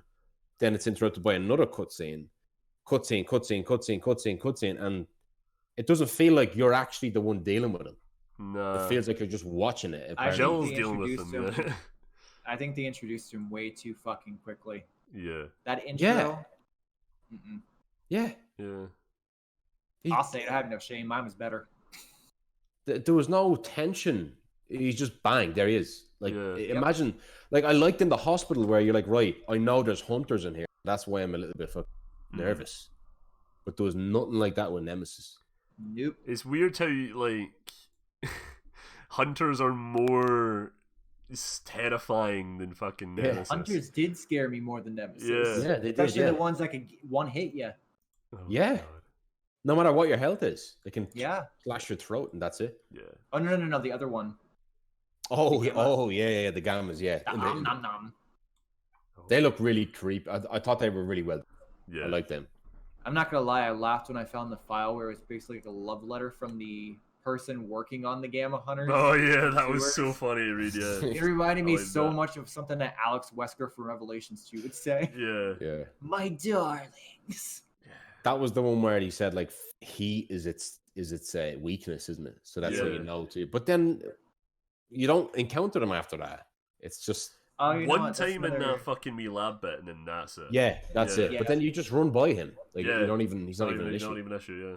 Although I will say, I know we're like going into nitpicky stuff now, but one of the pluses for me with the file system in this one, I thought the files were done really, really well. Yeah, definitely. Compared to 2, because 2 had like 10, and they were very short. Yeah. And they were so contrived in 2 as well. Like the reason why it was there was to give you a hint on how to play the game better. It wasn't really kind of trying to build atmosphere or lore and like that. Well, I did complain about that, and they gave us 56 in Resident Evil 3, so. Yeah. Is it 56? Jesus, I didn't know it was that many. That's really good. Jesus. Just one guy just sitting there writing random shit for the game. He's not even in the game development, he's just sitting there in a little tiny room with his laptop, typing away. I need to look through the credits and find out who wrote the files, because they need a pat on the back. Or just even like when the first time we see Dario at the beginning, I was excited to be able to go back to see him eaten alive. Did you notice they flipped the warehouse? Yeah, it's like the opposite now. Like the save room is on the right instead of the left. Yeah. Yeah. It's weird. Yeah. Now, mind you, even though I said there's like a lot of shit that's wrong with this game, I liked it more than 2. Really? I wouldn't say that. I think I enjoyed 2 more, to be honest. I definitely enjoyed 2 more. 3 to be more replayable. I found 3 to be... I don't know, I like the pacing more. It was more action focused. Yeah. But I expected that because Resident Evil 3 was action. For me, it was like when I played RE3, right? It was like going into a cinema, watching a movie, and being like, "I like that," and then never watching it again. As opposed to RE2, where it's like once I've got done with it, I was like, I just want to explore the police station more. I just want to just sort of go around and just walk. It's hard to compare them though, because it's really hard. Yeah. It's made by a developer who knows what they're doing. Then you have Resident Evil 3 who's outsourced, but Resident Evil 3 does a lot of things that are better than 2, but not completely fleshed out. Yeah. I think that's just because they didn't have much time for it, didn't they? The exploration, that was great in the beginning. Resident Evil 2, even when I first played it, I knew it was made for speedrunners because everything just felt like it was on a linear path. Well, the one thing about I find RE3 is like way linear. Because like, there's no backtracking. There was no like I said earlier. I didn't as a speedrunner myself. I didn't need to route anything at all for RE3. Well, that's what I was talking about earlier when I said false marking with the demo. That area that we explore in the demo is the only open area. Yeah. I wish I didn't play the demo after that. Then I know a few people said that as well. Like another streamer, Kyo, said that as well. That hits the nail on the head. And the hospital as well is the one place where you kind of have to think about what you're doing in a speedrun. But it is just fucking a straight line all the way through almost. And there's almost no routing at all. And you just play the game as fast as you can. No, it's incredibly linear. There's no puzzles. There's 2 of them. Like with RE2, there's so many puzzles in RE2. There's so many things to collect. It's been what, 2 weeks since Resident Evil 3 came out? 2, 3? It's only been 2 weeks, Jesus. Not even. And it's just so weird. I still can't figure out what I really think of this game. Like, I don't, in no shape or form do I recommend people pay $60 for this game. Yeah. It still feels like it should have been DLC. It doesn't feel like a full game. But at the same point, I found myself enjoying it more my first time through than I did Resident Evil 2. But at the same point, I don't have any inkling to go back and replay this. RE3. Yeah. Remake.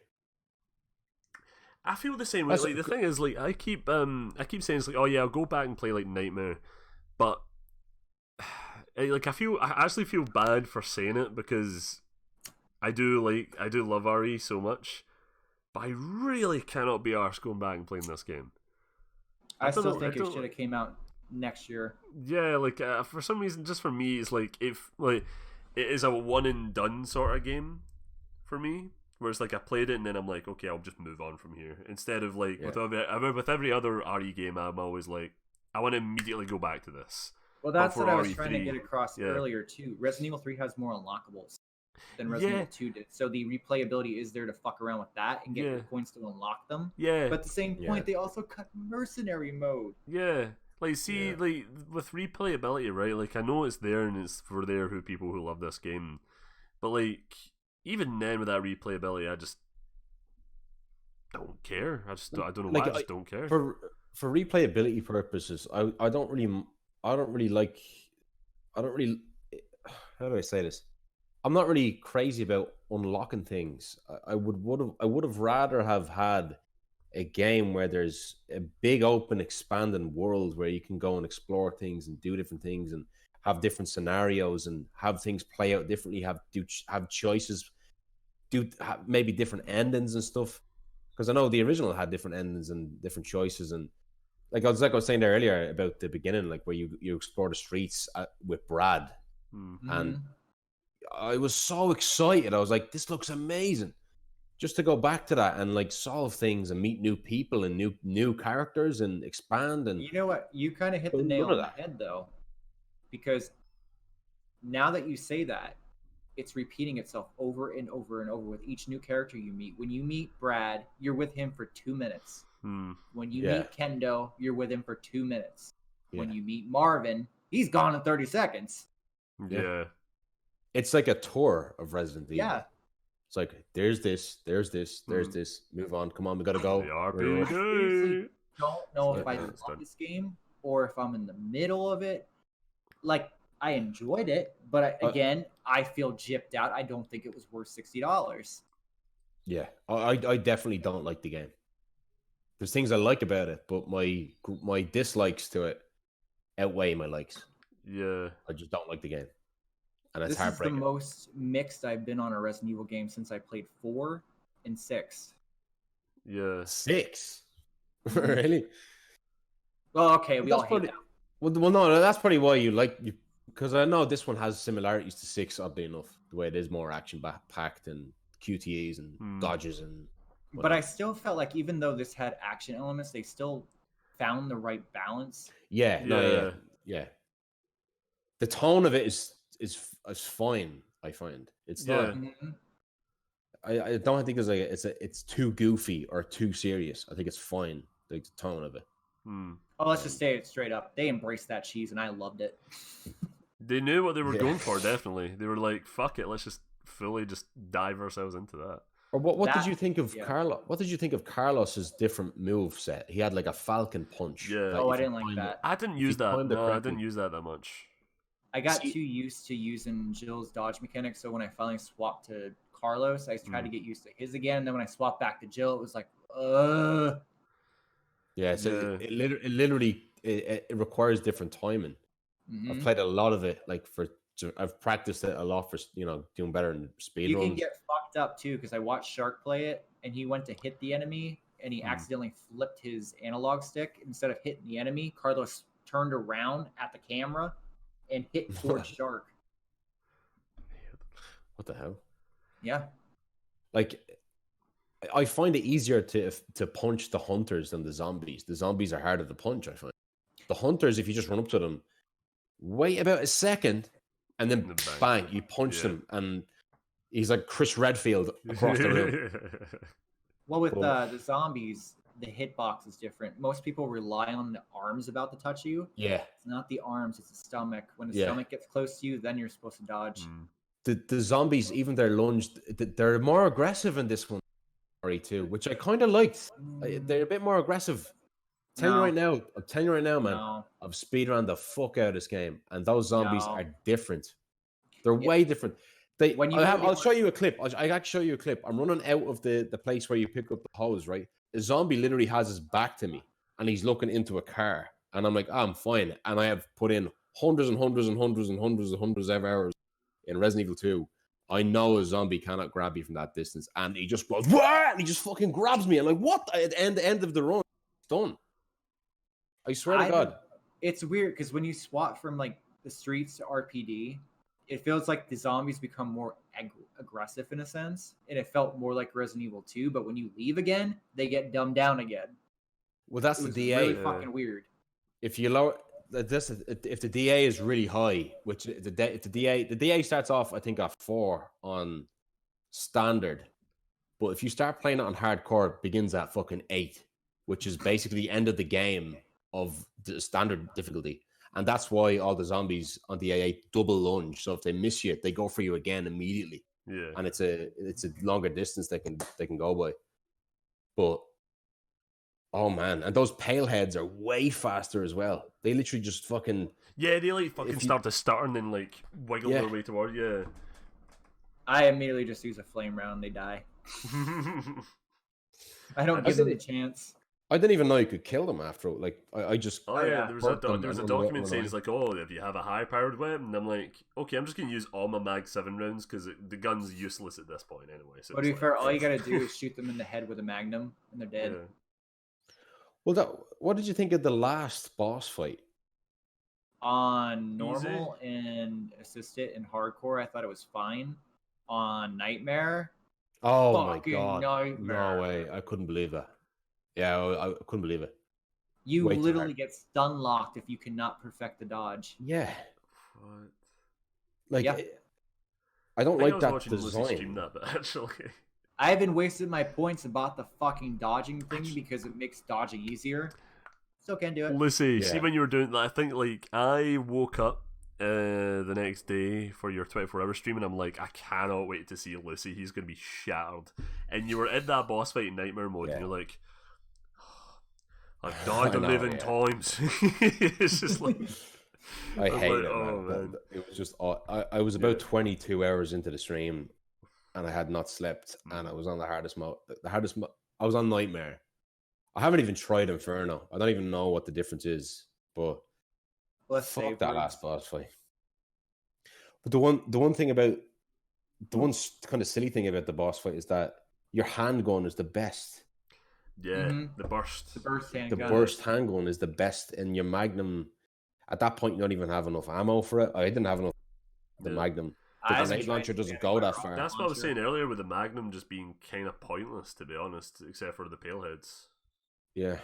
Well, I unlocked the infinite rocket launcher, and I thought that would make like final boss a piece of cake. Nope. You could take out like 3 of his pimples at one shot, but then you have to be like master of dodging. Forget unlocking. And the mine rounds as well. Their accuracy has a mind of its own.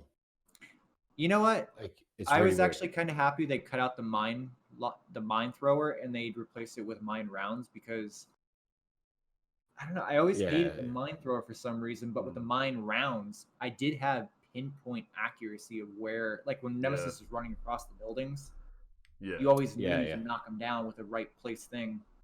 Yeah, that's what they were for. They weren't for just like using normally. They were just for that fight. They're very strange though. Like they seem to like most of the time I can shoot a wall and I'm like, right, it goes where I'm aiming. Sometimes it's like it goes if you're too far away, it kind of dips to the side or to the left or even upwards too much. It's really strange. I don't know what. Maybe I don't know. I will say I liked using Jill's. What was it? Samurai Edge that you unlock. Hot Dogger, isn't it? Oh no, yeah, the gun. Hot Dogger's knife. Yeah. It's really weird. Like, I didn't think there was gonna be anything different about the gun, but it instead of waiting for your reticle to shrink so you can get a critical, it immediately goes into shrink mode. Oh really? Yes. So it's actually more helpful to use than the normal handgun, and it's not infinite too, so you can use it for speed runs. The only thing that I haven't gotten in the shop is the rocket launcher. That's it. I got everything else, but I haven't even used everything. I actually skipped the assault rifle to get the rocket launcher. Oh really? Right. Yep. I was in that dilemma as well, but I just went for it. I even posted a screenshot with Jill and Kendo shopping it over our hand. I'm like, get ready to run, Nemi. I love that there's a GIF of RE2. There's a GIF of RE2 of Claire Redfield in the library, right? And Mr. X just fucking like walking up to her, right? And then as soon as she aims the rocket launcher, Mr. X just turns around and walks away.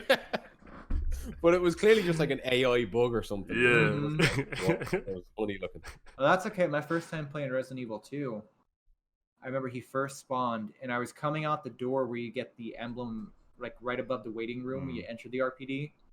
Yeah. Right before you go in the library. Yeah. I was coming into that room and I heard him in the library, so I walked towards the door and I stopped for a second. Then I saw the door open, so I immediately ran behind the door. He just kept walking right by me. Like, well, this works. Yeah. He's very strange, Mr. X, but I don't know what it is about Resident Evil 3 Remake. It makes me want to play RE2 Remake more. It just does. I have 110 hours clocked into it. I'm good for eternity. Yeah. Well, I have 1,000 hours. Oh my god. In RE2? A lot of time. I have about 500 on PC, but I know I have a bit more than that on console. Man. Yeah, because it's what speedrunning does, man. It's all about. No, I will say that I got 20 hours clocked into RE3 so far. RE4? RE3. RE3. The remake. I don't know what I have in it. Let me check what I have in RE3. 6 hours.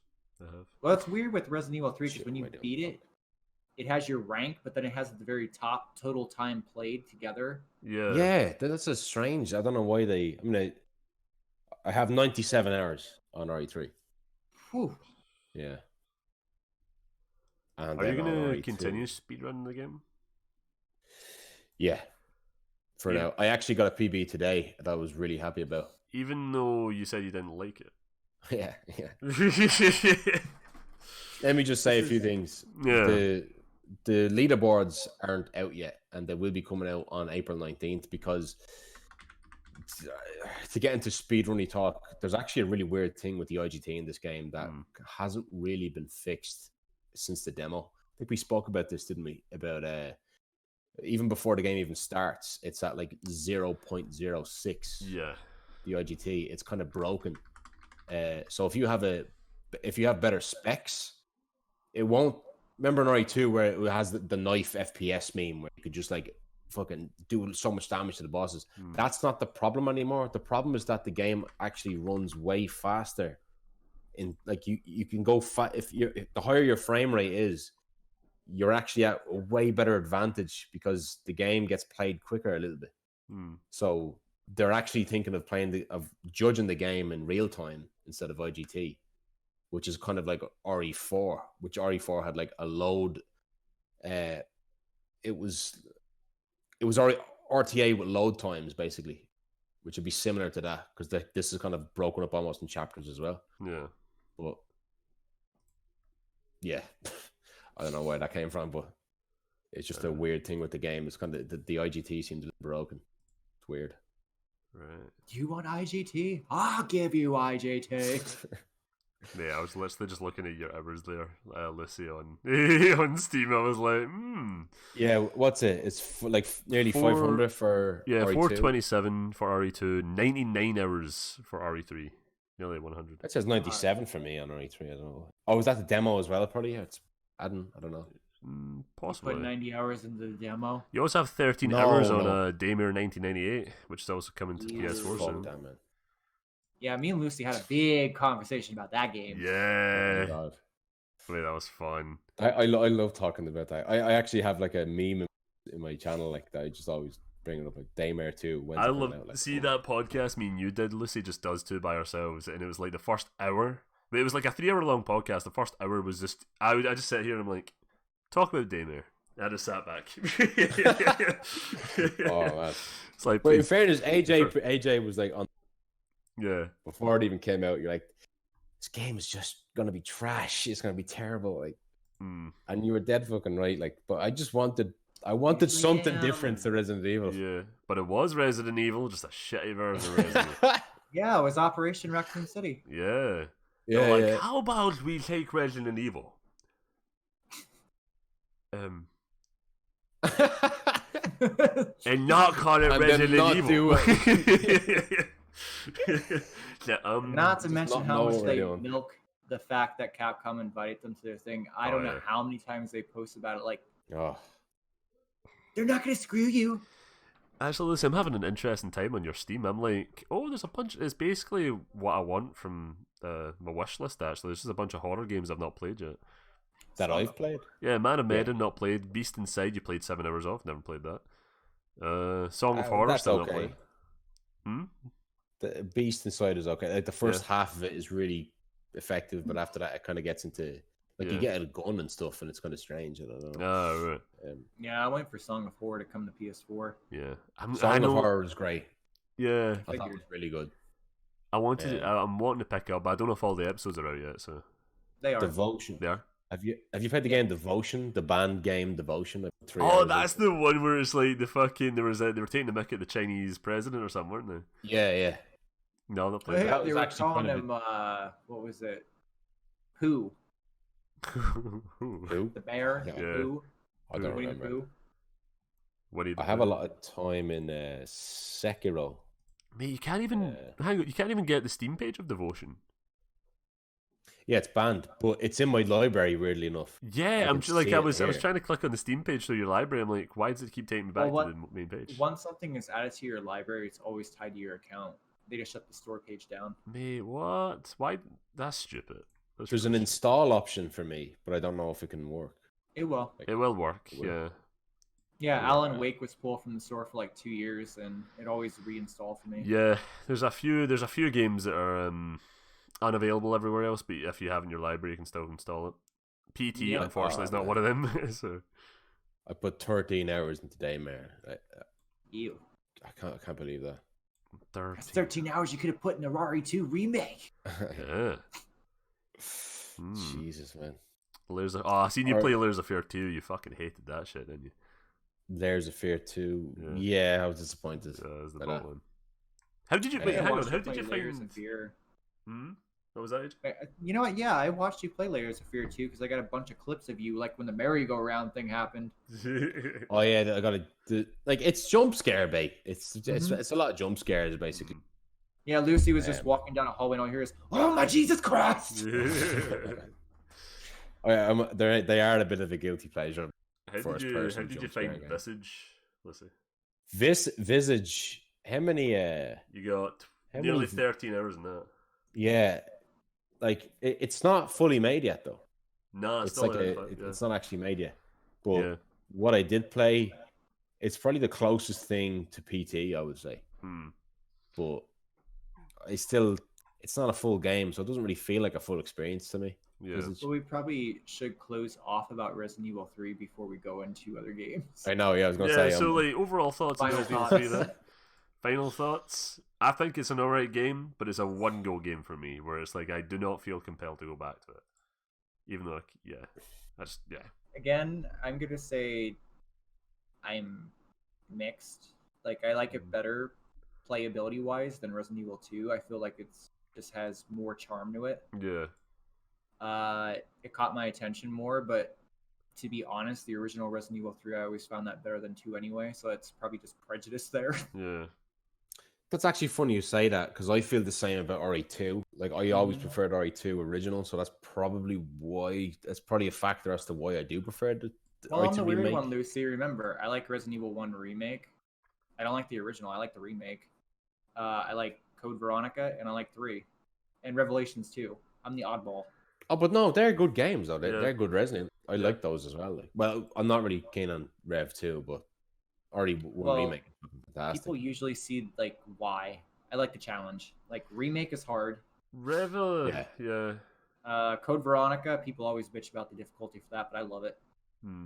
Revelations 2, it's not hard, but I felt like it was... Revelations games Resident for Evil me. 2 came out, it was the best modern day Resident Evil. Yeah, Revelations 2, like, or just the Revelations games for me, they were a one and done sort of thing where it's like I liked Revelations 2 a lot, but I didn't really want to go. Like I just didn't really feel compelled to go back and play it again after I beat it the first time. Yeah. Oh, and to rub salt into the wound for everybody. Resident Evil 7 as well. Resident Evil 7 is my top 5. It's a good game. Yeah. I like Resident Evil. I want to play it now. I don't know what it is about Resident Evil 3 Remake. It makes me want to go back and play Resident Evil 7 and 2 Remake. I was telling AJ, I was streaming the other night and I was like, I don't really know what to stream, and then people were like, RE3 Remake, and I was like, I'm going to load up Resident Evil 7. I played the first time. I'll say exactly to you guys what I said to Shark when we were talking about this.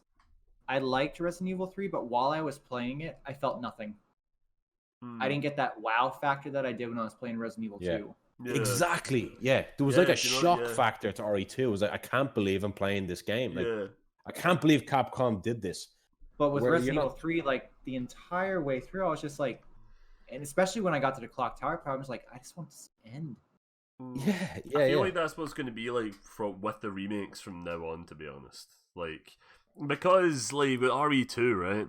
Well, we didn't get a remake from the Resident Evil franchise for over 15 years? Because what Yeah, was last the one we got was remake one was in 2002. 2003. Yeah, 2002. Yeah. 2002.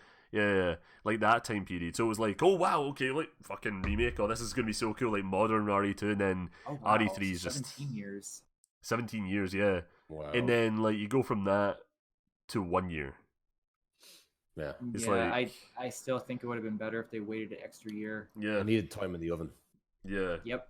Um, And I know Capcom, they're not going to release any DLC or patch it up or anything. No, definitely not. Yeah. Look what they did with Resident Evil 2. They gave us fucking Ghost Survivors and then they jumped ship. Yeah. So they're immediately on to 4 Remake and then RE8 next year or something like that. So, like, even though I was disappointed by Resident Evil 3 Remake, I there's a part of me that still thinks that at least they're still on more or less the right track. I know RE4 is coming out, but nope. I don't think it's like as bad as the situation they were in with RE5 and 6 when it was just kind of just full on action. I don't know, Lucy. If they keep up this yearly thing, people are gonna get burnt out and they're gonna stop buying them again. yeah, because like even with like between Resident Evil 5 and 6, like there was still a good bit of time between them. And then in between Resident that, Evil 4 came out 2005. Yeah, and then Evil in 5 between came out 2009. There was like the Maybe then, Revelations I don't know. game. There was like in between, and they didn't really get much coverage, so people didn't really talk about it as much. Like, But then, to me, it still feels like Resident Evil. If it still feels like its identity is fairly firm and sturdy. Like, it doesn't feel like it's a kind of confused game. I think my problem is with the year releases, I'm tired of playing in what feels like the same game.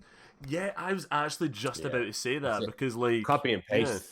Yeah, because that's why I was like, oh, I Too hope many RE8 changes asset up. shares. Yeah, Yeah. that's why I was like RE8. I hope that like changes things up because people are a lot of people are afraid of that, but I'm hoping it does because RE2, RE3 both play and feel the exact same, even though like dodges and blah blah blah blah blah. And then RE4 is probably going to feel the exact same as those two as well. Yeah. So it's like. So that was one thing. Like the zombies were the exact same model. Like I think there's only one model in it. There's only one, like new one. It was the black girl with the dreadlocks, wasn't it? That was I didn't see her. That wasn't even a new model. All they did was take the female zombie that you would fight on the second floor, and they just put dreads on her and changed her skin color.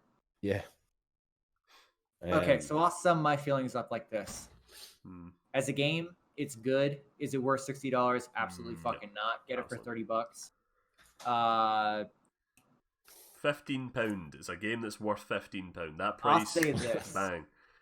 All I'm gonna say is thank God Final Fantasy VII Remake came out a week later because Resident Evil 3 just disappointed me so much. And when I jumped into Final Fantasy VII, I'm like, that's right, Enix. You showed them. You showed them exactly that's how to do a remake.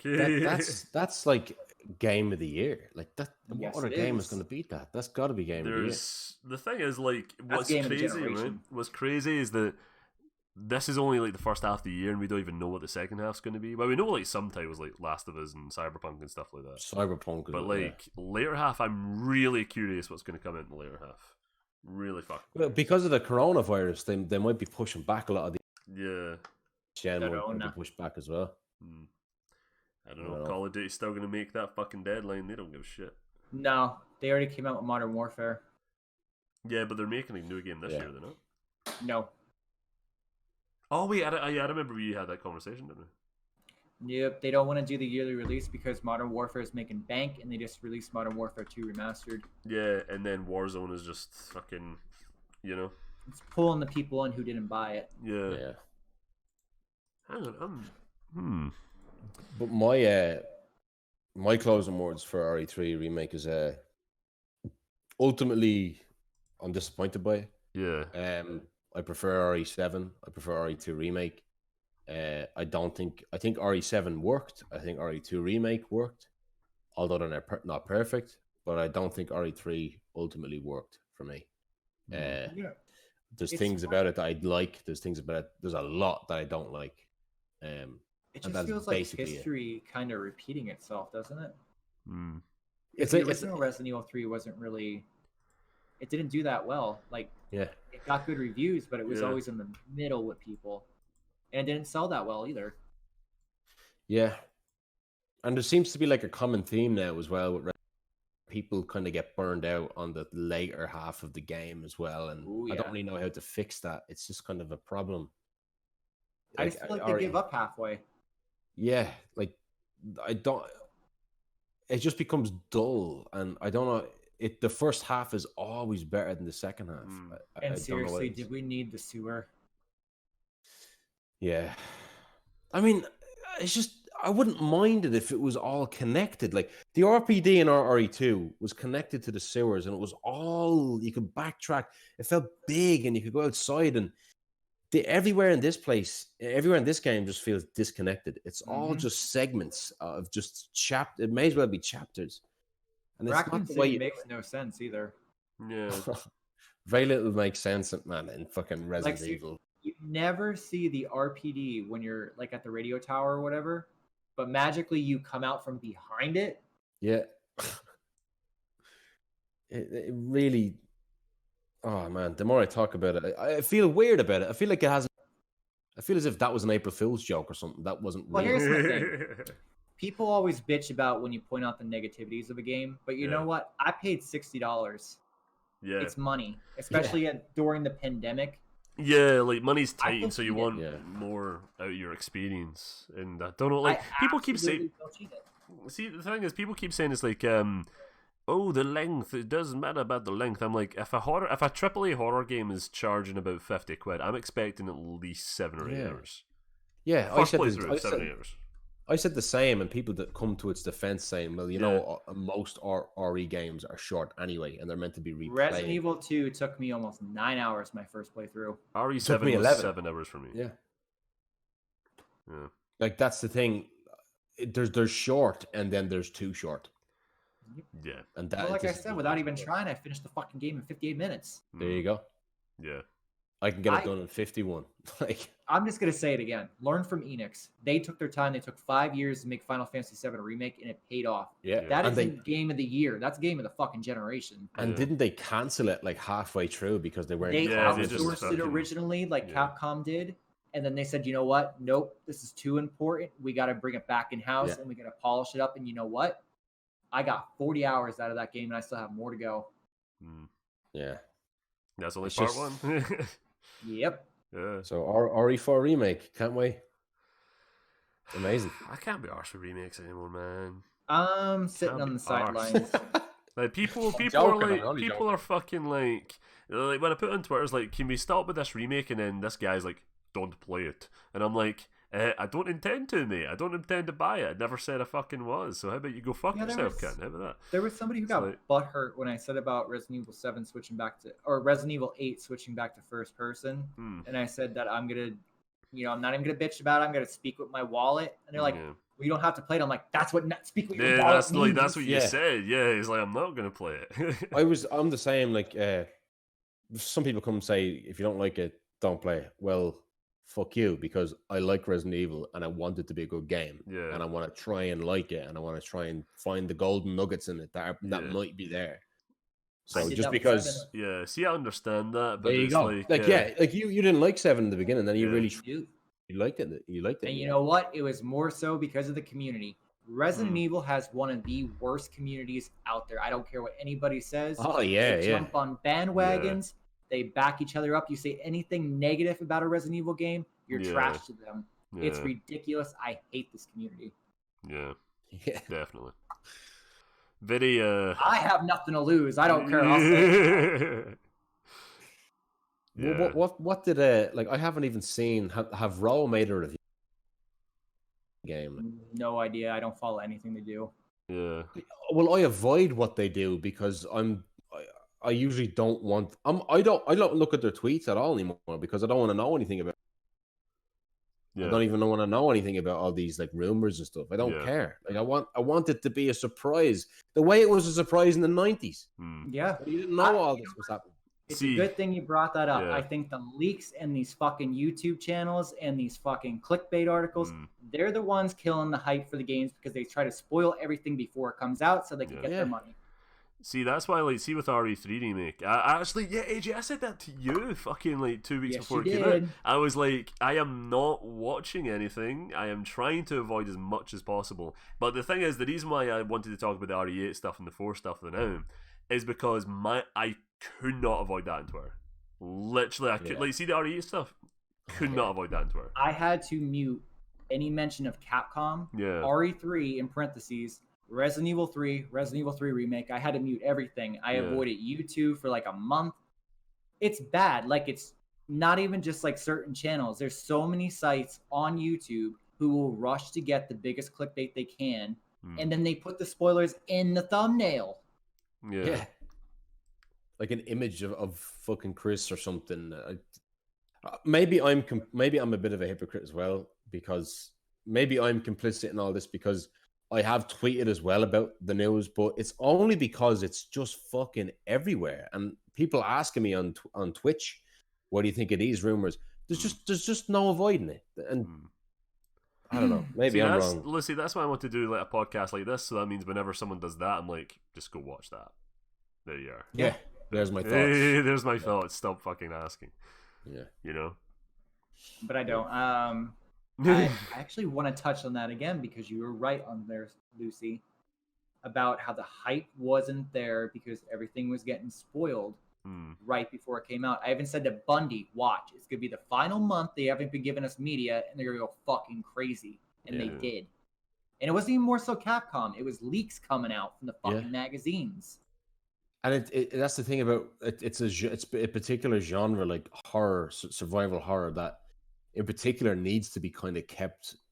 There's a reason, exactly. Like if it's Grand Theft Auto, fine, you can look at the gameplay. Oh, it looks really fun and stuff, but it's a totally different thing when it's something that's kind of story based and Resident Evil. Linear. Yeah, and it's one experience that you're probably just gonna have to experience it once for a lifetime. You know, that's kind of my biggest gripe with this generation's, like, just PS4 in general and Xbox One. People don't want to experience the games themselves anymore. They're constantly up other people's asses or watching people stream them instead of actually experiencing them for themselves. There's a few people. Do you know what? Actually, AJ, you fucking make a good point, because when I was streaming RE3, I only did one stream of it, and it was a nightmare, and I did the start, like the first hour essentially. And there was a few people in chat, and I was like, "Oh, have you, like, what do you think about it? Since you're here, like, I did warn people. It's like, if you haven't played it, don't watch stream." And they were like, "Oh yeah, I'm picking up my copy later," and I'm like.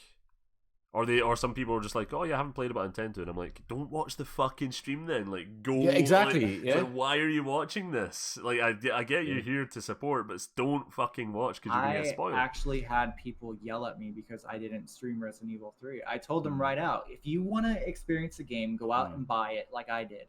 Yeah. I don't want to. I know some people enjoy the company when they're playing the game, and that's fine. Whatever. Yeah. Okay. I want to experience it myself. Yeah. I want to take in every detail myself. Yeah. People asked me if I was going to stream Final Fantasy VII. I came out and actually said, absolutely fucking not. Yeah. And that's the problem as well with people who don't seem to care. They're very complacent about it. Like you say, don't get spoiled, and they say, oh, I don't care anyway. And that's the attitude. You know what we say about them, Lucy? Yeah. Bah. Exactly. Yeah. Oh. I don't know. It's just something I come into recently where I just don't have the tolerance for communities anymore.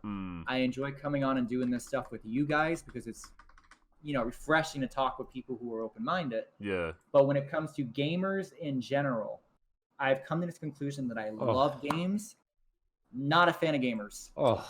Yeah. Man, I think that's a I quote said the exact same fucking thing, dude. Yeah. So I said this on stream, dude, right?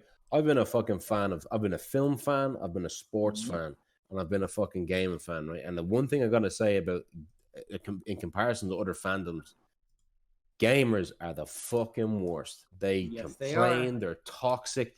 They don't seem to have anything else going on in their life, and unfortunately, they don't have much else going on in their fucking lives. So they focus on shit. Like, it's just a lot of bollocks. I miss when people could actually get, I don't know if you guys remember, like, forum days. Yeah. When you could just get on there, talk to people about, like, what games you loved, and people be fucking civilized and shit. Now with Twitter, Facebook, and shit like that, it's open season because people love trolling. They love trying to get a rise out of people. I don't even do that anymore. I just fucking mute them so I never have to see them again. Yeah. It's all just for provoking a reaction. Yeah. That's it. It's all the biggest thing I've learned since streaming took off. It's all about who can become the bigger product to sell with the least amount of effort behind it. Yeah. That's like their formula for every fucking game now. Yep. No effort, minimum effort, maximum fucking results. And that's why I'm hoping, like with Final Fantasy VII blowing the fuck up, and with how much they invested, how much time they put into it, it's going to show companies you need to take your time more. Oh man, we could even make another podcast about Final Fantasy VII. I haven't even played it. I've not played it either. The thing is, I don't think I'll be playing Final Fantasy. Play the demo. The demo is amazing. I really like it. I can't even tell. Like, I didn't like the original Final Fantasy VII, but this blew my fucking mind. Changed my mind about everything about it. That's crazy. The biggest thing is, I was playing a game. It wasn't trying to be a Hollywood blockbuster. There were no QuickTime events. Yeah. It was cheesy as fuck. And they took, like, everybody was yelling about how Enix was going to censor, like, the Honeybee Inn with the cross-dressing and shit like that. Nope. They went, hold my beer, and they made it even 20 times more, you know. So, and they even have, well, no, I won't say it. I don't want to spoil anything for it. But let's just say it's fucking hilarious, and it's heart and soul was put into it. It's a video game. It's not a movie. The love and passion is there with that game. It felt like I was playing the golden era of gaming again. Yeah. I don't. It's just the battle theme. I love it. Like every time, every fight, it's like. I love it. I have to play that, man. It looks brilliant. Like it looks amazing. I think the only way to sum it up is Final Fantasy 13, Final Fantasy 15, and Kingdom Hearts 3 had a baby, and Final Fantasy 7 is his love child. Telling you right now, man, it's probably gonna get game. Could it even kind of technically get Game of the Year because of the fact that, like, isn't it like another part of it is coming out later people on have in argued the year? that, but no, it's its own game. It's like Final Fantasy 13 Part 1, you know? Yeah. Yeah. So I don't know because I'm a Final Fantasy version. Oh, it's absolutely gonna. It's the same with me. I pity any game that's coming out this year, like Last of Us 2. Sorry, Cyberpunk. Sorry. Yeah, it's gonna be a fucking intro. I can't wait to watch this year's Game Awards. Actually, I can't wait to see. The only competition that's probably gonna even be competition is probably gonna be The Last of Us and Cyberpunk, but I don't see them being. No, Final Fantasy's gonna mop the floor with them. I haven't even played them, and I know it's gonna mop it. Yeah. It even with the pandemic, it's #1 in Europe for most sold physical. Really? You can't even buy it on Amazon right now because it's completely sold the fuck out. Amazon USA, Amazon UK. Yeah. Mate, what the fuck? I'm trying to think of other games. Like Doom Eternal was meant to be really good as well. I haven't played it though. I haven't heard any opinions on that. Doom Eternal apparently is like one of the best FPSs of all time. Yeah, I know Enigma has been playing it. People absolutely love Doom Eternal. It's meant to be fucking like Doom on steroids, like the perfect Doom game apparently. Like your mobility in that game, like I played Doom 2016, I really liked it, but my problem was like the transition from fights to kind of the just getting places was just you walking and it's kind of boring, and then it's a fight, walk, boring, fight, walk, boring, fight. This one you can climb stuff and all. You gotta figure out how to climb a wall and all. It's more traversal and it just seems like it's better. Funny that you mentioned that because I remember when Shark streamed Doom and he was telling me, like, trying to hype it up to me about what it was, and I was watching. I'm like, Shark, this just looks like any other first-person shooter, and he goes, like, what? I'm like, yeah. He goes, well, I grew up with this on the PC. I'm like, that's probably why. This is from your era. Yeah. Doom has fucking the Doom soundtrack. Yeah, gets you pumped up. You played it on stream, didn't you, Lucy? It did, yeah. Well, not Doom Eternal, but Doom 2016. Right. But Doom Eternal looks like I think they've added little it's almost like what Resident Evil 3 did with the dodge. They added things that were a lot more concretely kind of better. Like there's like a kind of boost, a land boost you can do that kind of like, and then I'd have to talk a lot about it, but like you can have even have like a grapple where if you know, if you have a shotgun and if someone's too far away from you, it won't do the damage. There's a grapple hook on the shotgun to fucking shoot onto them and pull them in and then bang with the shot. It's fucking crazy. Like, it looks really good. Right, I think it's time to wrap up this podcast. We've been going for quite a bit, and the thing is, I was like, should we keep going? And I was like, nah, we will keep going. If we keep going. I'm like, yeah, so I think this is a good time to wrap up. Thank you both for coming on, by the way. I really do appreciate it. Well, thank you, AJ, for turning on your webcam. Yes. Yeah. Sexy boy. There he is. Sexy Irish boy. Two Irish boys. Oh. Bundy isn't the best looking anymore on this podcast. Sorry, boy. Oh my god. No, man.